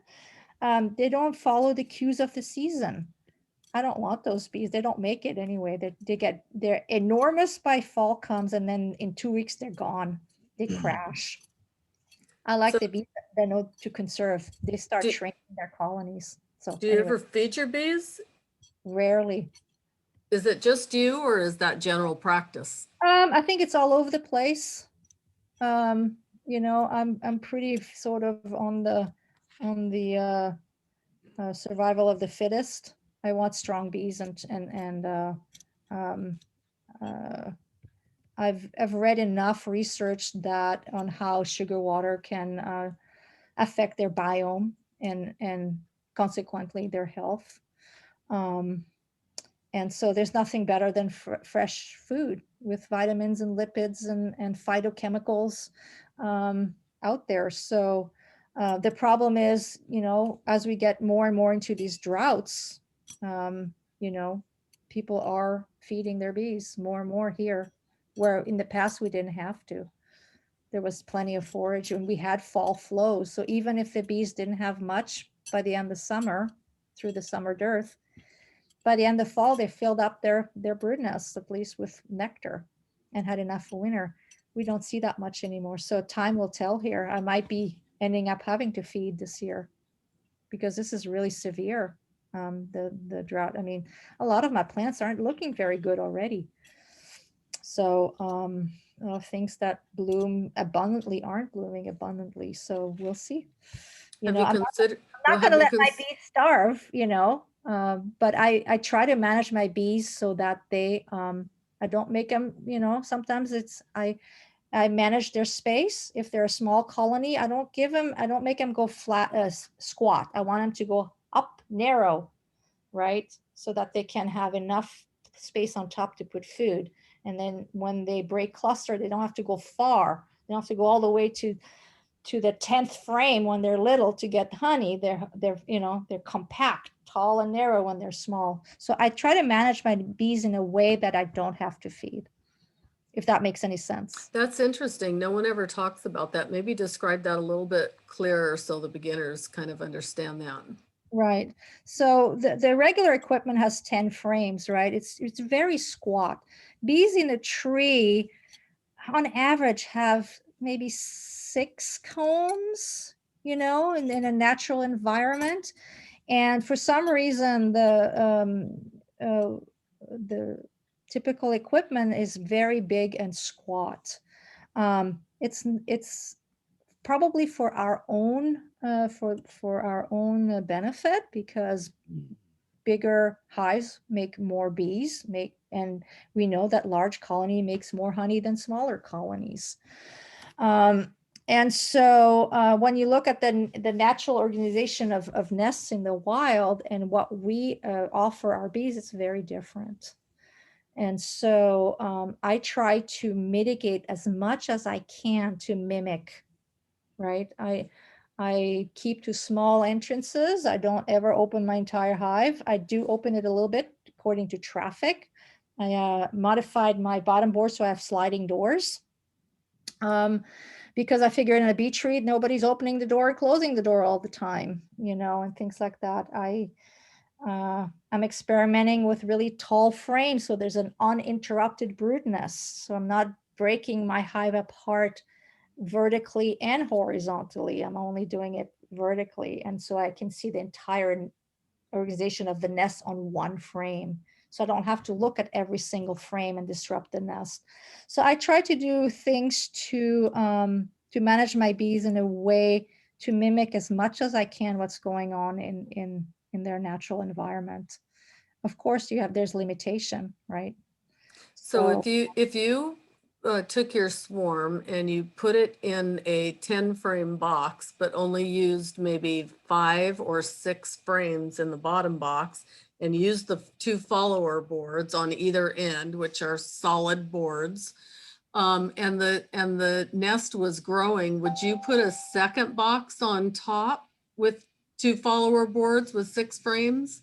Yeah. So it gets really tricky. You really have to sort of watch your bees, because sometimes you don't have a choice. You have to go sort of wide, and instead of going up and wide, because they can, what we call, jump the follower board. If there's suddenly a really strong nectar flow and you haven't gone in your bees and added space, suddenly they're building in that on the outside and you have a big mess. So it gets tricky. It entails, sort of regular hive inspection, at least to check for space.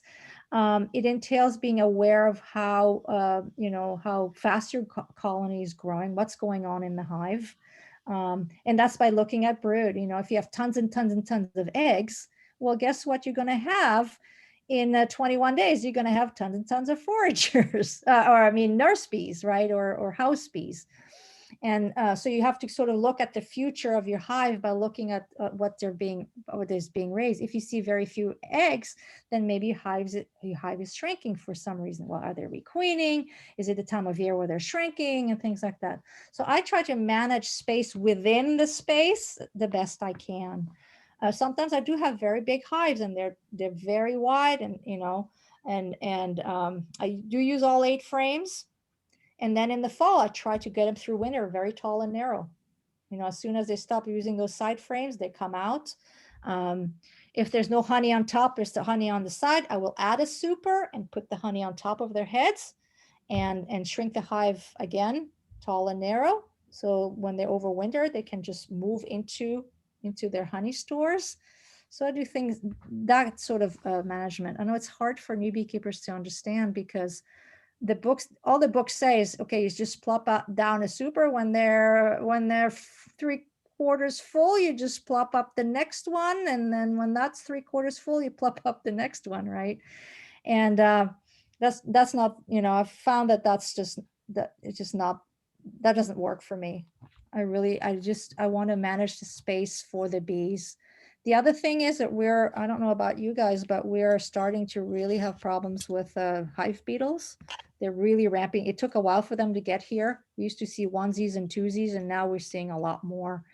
And having hives that are too big for bees to manage their space is just heaven for those beetles. So I try to keep my hive fairly tight. So I grow them slower. And so, but I'm watchful. I'm an attentive beekeeper. I do my regular hive inspections in the spring, 7 to 10 days. I'm in my hives. Sometimes it's just, if I feel that the hive is doing well, it's just space management. I make sure they build their comb straight, since I'm doing foundationless, and I make sure they're not running out of space. And then, or if something is going on and they're dwindling, I shrink up the hive. I don't leave them all that space, right? Because that's when the wax moth come in, and that's when the beetles come in, when they don't have enough population to patrol the entire hives. So I do a lot of space management. Can I ask a question about your space management? Sure. When you say you shrink up the hives, so for instance, right now I have 2 boxes of queen excluder and a 3rd box that has a lot of honey in it. But I noticed that the bottom box doesn't have very much brood. The 2nd box does have more brood.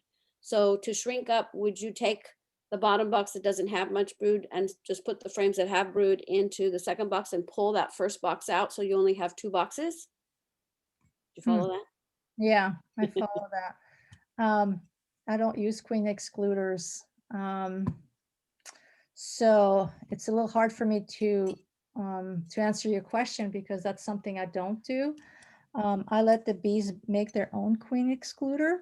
When there is ample honey or surplus honey, they will make a nice crown on top of the brood nest, and that will inhibit the queen from going over into the next box. Yes, sometimes it gets to the point where I have 5 boxes all full of brood, and then suddenly it shifts. When swarm season is over, they have either swarmed, or I split them and shrunk them in size or in population. They start hoarding their honey. Then up here we rarely get spring honey, because our nectar flow is so short. They spend the entire time trying to swarm and do their reproductive thing, and then the faucet shuts off. They stop building comb, and so the nest organization completely starts shifting towards getting ready for winter. I see shifts in my hive starting in June, in preparation. We already see preparation for winter. They stop building comb. They start putting nectar in on the top of the brood nest, and they start pushing the nest down if there's nectar. And consequently, even though initially the population is still growing, because the eggs were laid 3 weeks ago in May and going into June, and they were still growing their colony, and you have a massive population of bees in June, pretty soon it's going to taper off. At least here, what's happening, what I've seen in our apiaries here. So, so I don't, I don't use queen excluders. I let the bees decide what they need to do. So I tend to do more the natural beekeeping. So I'm not sure I can answer very correctly with queen excluders. So I No, don't know. that's actually a good answer. You know, I went into my hives and my hive that had the queen excluder didn't have very much honey in it. And my other hive that didn't have the queen excluder had more honey in it than the first one. Sometimes it's, prohibits them from going up there. Yeah, the queen excluder is, I guess, is for our own benefit, I figure. And I don't go for the honey. Really, I most of the time do get some honey, sometimes a lot of honey. And then I have to extract it. It's not my favorite thing to do. I just like doing the bees. Yeah, so it really, it depends what your scope is. Some people who want to do varietal honey, they use honey excluders because they put their bees, let's say, by some blackberries, bushes, ample blackberry bushes, and they put a queen excluder and a box full of drawn comb, and that gets filled up and they can call it blackberry honey. I don't find it's hard to brush off the bees off the honey frames to harvest some honey. I just shake them off or brush them off with my feather.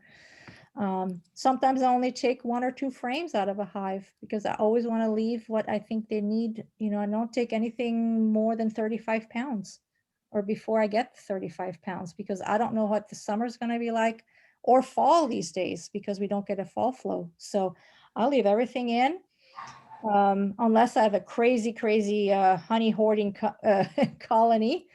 But I make sure that I don't take more than the 35 pounds. And then in winter is when I do most of my harvesting. I do the math. A frame full of honey, a medium frame that's sealed on both sides are usually 3 pounds, and a deep is 5 pounds. And I do my math and I make sure I leave enough honey, and I leave the way they organized it. I try not to harvest honey on the center. I try to harvest honey on the outside, which also will help me make that tall and narrow configuration. Because they embed some pollen underneath some of that honey, and if I start taking the honey frames right above their brood nests, they will lose that hidden bee bread that they will use as they hit it, as they start growing their colony in early spring. So I don't know if anybody's noticed that when you've harvested some honey that there's some bee bread hidden under there. If it's a dead out, it's no big deal. But if you've taken that away from a colony that may need it when they start growing again in the spring, it may be detrimental to them. At least that's the way I'm looking at it. One last question that Wendy asks here. She's new to beekeeping, and we have a lot of new beekeepers, and they're going to be getting their bees. The way we do it down here is we have 2 beekeeping companies that are local, and they go up north to get the bees that have come back from pollination. Those companies have split their hives and made packages and made nukes.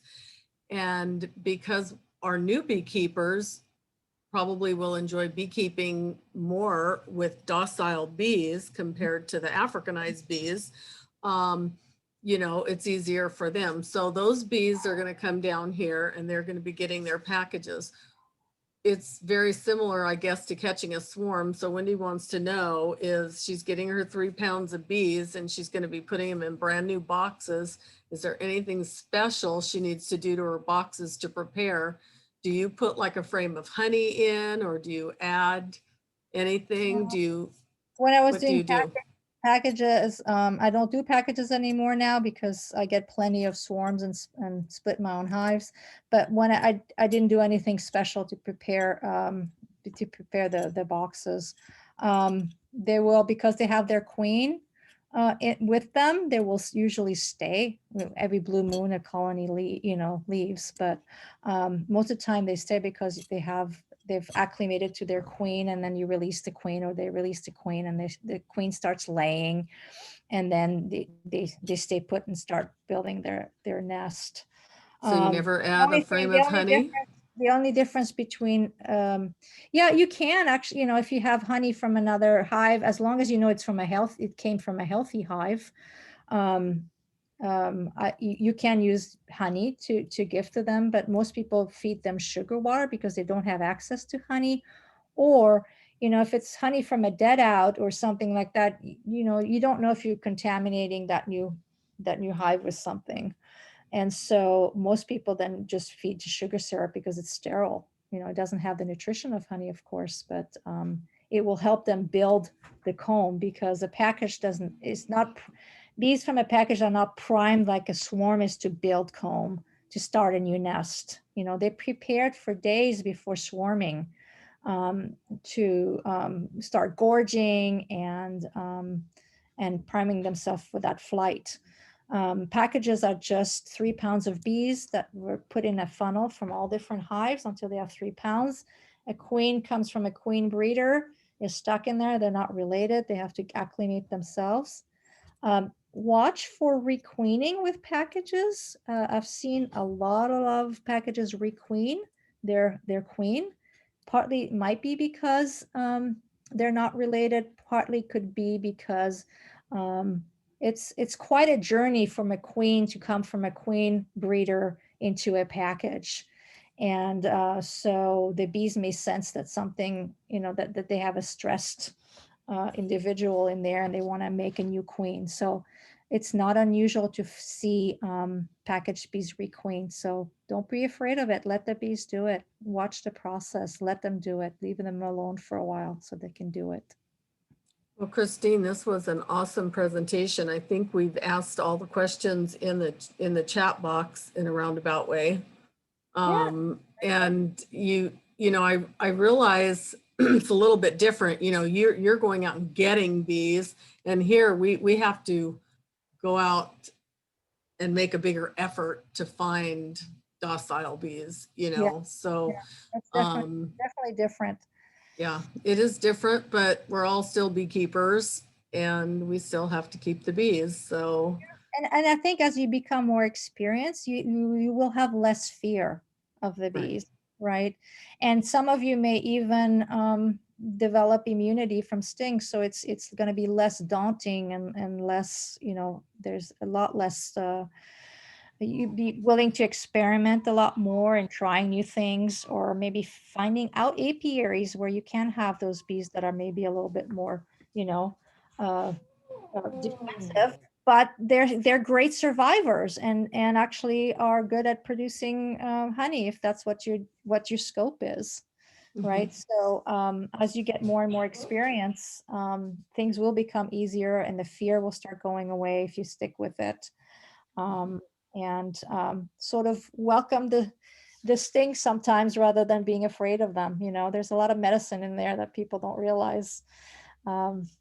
So be careful always, I'm not saying going out there to get stung on purpose, but things will get, it takes a while. Just be patient, the curve of beekeeping is big because there's so much involved in bees. There's so much research, there's so much biology to understand, there's so much, human practice involved. And so it just takes time to look at weather patterns. You're going to start, looking at weather patterns and rainfall and nectar flows. And then you go into, all these sciences, botany. Suddenly you get interested in botany because your bees are in all sorts of flowers and get interested in pollination, and so it goes on and on. It's like an endless education. You will never ever get bored if you stick with beekeeping, because it is so there's so much involved, and it's exciting. I mean, you will never be bored. So anyway. Well, I want to see if anybody on the board, I know Sandy's busy getting ready for that raffle, and Jose, our president, is got to kiss the baby goodnight. Oh, yeah. and get up early, but so does everyone else. And we do want to thank you for this awesome presentation. We did record it. And for all of you that are asking if we're going to email it out, no, we do have a YouTube channel. And so once I convert it, you'll have to give me till next week to do it. But once we convert it, we'll put it up on our YouTube channel and you can watch it there. We don't do that for every single meeting, but when we have someone special like Christine, who gives us vast knowledge from her experience, you know, it's worth saving and putting up there. Christine, Sonoma County Beekeepers Association is very huge, correct? Yeah, we have, gosh, we almost hit 500 or even over 500, our height. I think we're like in the 400s now. Yeah, it's big. It's really big. That's why we sort of broke up in smaller groups, even though we're one, you know, and we used to have general meetings. We also have these little sort of localized groups so that we can help people. It was really hard to help people when there's that many. When there's 100 people beekeepers in a room, it's really hard to get to everybody. So we had to sort of do it that way, and it's working really well. We do all. We try to have like a lot of question and answer time, you know, during our meetings. It's basically like sitting around a table, and Zoom has been great. We've been able to have so many people from so many different cities to join in. And the hard part has been trying to get out and mentor people. I think that's been our most difficult thing that we can do, just because of COVID and also people's time, and the one-on-one is just very difficult for some reason for us, and we don't have as many members as you guys do. Yeah, you know, we struggled with it too. And so we try to do a bee buddy system. So 2 beekeepers doing their hives together. Sometimes it works. I mean, you know, people have to jive together too. So we tried all sorts of different things to help people learn. Even 2 beginners together is better than one doing it by yourself, because there's always questions. Somebody can take pictures. You can help each other. You can discuss it. You can look up information. You can share information and things like that. So we try to promote bee buddies, and you know, of course, you have to live sort of close by together. That's why the cluster groups were so great, because then we all sort of in the same town. You know, we have each cluster group has a private Facebook page, and we can share photographs and questions and articles and things like that on there. So that becomes educational and a place for people to get information. And then we used to, hopefully we'll get back, we used to do what we call hive dives, where some, you know, more experienced beekeeper would invite 3-4 people and do a hive inspection together, and give people experience and to see what they're looking for. I think the biggest thing for beginners is opening the hive and actually know what they're looking for. Know the difference between a queen, a drone, and a worker. Know the difference between sealed broods and open brood and eggs, and things like that. So they don't know, you know, they look at the bees, but they don't know what they're looking for. They don't know what the tree, you know, they can't see the trees from the forest or the forest from the trees. And so having that hands-on is really somebody pointing to, this is, you know, look at this and look at this, and here, tilt your frame this way, and the sun, have the sun behind you so you can see inside the cell. The little tricks on how to open a hive. There's very basic things that you can't learn in the books. Yes, and we do have a YouTube channel. And so we went out to Jose's house in Temecula and we did a hive inspection, and Sandy fielded questions and ran the computer, and I tried to video with my phone, and Jose was full of all of the knowledge, and we recorded it, and that's on our YouTube channel. And for those of you that are new to our club or visiting, if you go to our website, we have so much information on our website. Under bee terms, we have pictures of everything, and you hover over it and there's a description of what you're looking at. It's just like looking at a frame. There's a frame with eggs, a frame with larva, a frame with brood, drones and equipment and all kinds of things. And it's got the definitions. But down at the bottom of every page is our Facebook link and our YouTube channel link. So all you have to do is click on it. We only have one video on YouTube. It's not a fancy YouTube page yet, but it does have our stored videos. We needed a place to put those. So you'll be able to go through a hive inspection. If you're new, I encourage you to go there and take the time to watch that video. Very good. Jose did a good job on that. Excellent. Anything like that is helpful for beginners. And you Right. did a great job, Joan, on putting photographs that are out of this world on there too. Thank Beautiful. you. Thank you. Yeah, Richard. Also, Joan, They're just amazing. let's let everybody know that we're gonna be doing another hands-on for the beginner beekeepers, also, or even the experienced ones. We're gonna be doing a requeening of hives, so we're gonna do that here at my house again in Temecula. For those that are interested, we'll be sending out a email on the date. So hopefully it'll be this month. So are you coming up. gonna have, I can't remember, are we doing it like we did the hive inspection, or are you inviting people to your home? Yeah. Same way doing it So like we it's- did the hive inspection. Oh no, well, inviting people over too so they can see it hands-on. How many So I'll be people? probably splitting some hives and requeening some that need to be requeened. Okay, so we'll have to talk about that, I guess, and how many people you could probably have and Maybe safe- if we can get, safely. yeah, if we can get a count of people that would like to come as well, and then we can also let them know the date ASAP. And maybe we can have two groups. Maybe you could be requeening and somebody else could requeen and have like 3 or 4 people at each hive or something. Yeah, we're gonna do something to make it work. We Yeah. got plenty of room. And Richard was kind enough to put our website on there, but anybody that is at this meeting got an email from me. We have about, I think it's about 300 or 400 emails go out every month now. You know, once a month is when I send out the email, but below my signature is our website. You can always find it there. So the YouTube channel Richard posted, and he posted the website there. So you guys should all have that. And pretty much everybody that's part of our club has filled out either the membership form and became a member, or they filled out the questionnaire form and asked us a question, or they signed up to be, what's the other tab?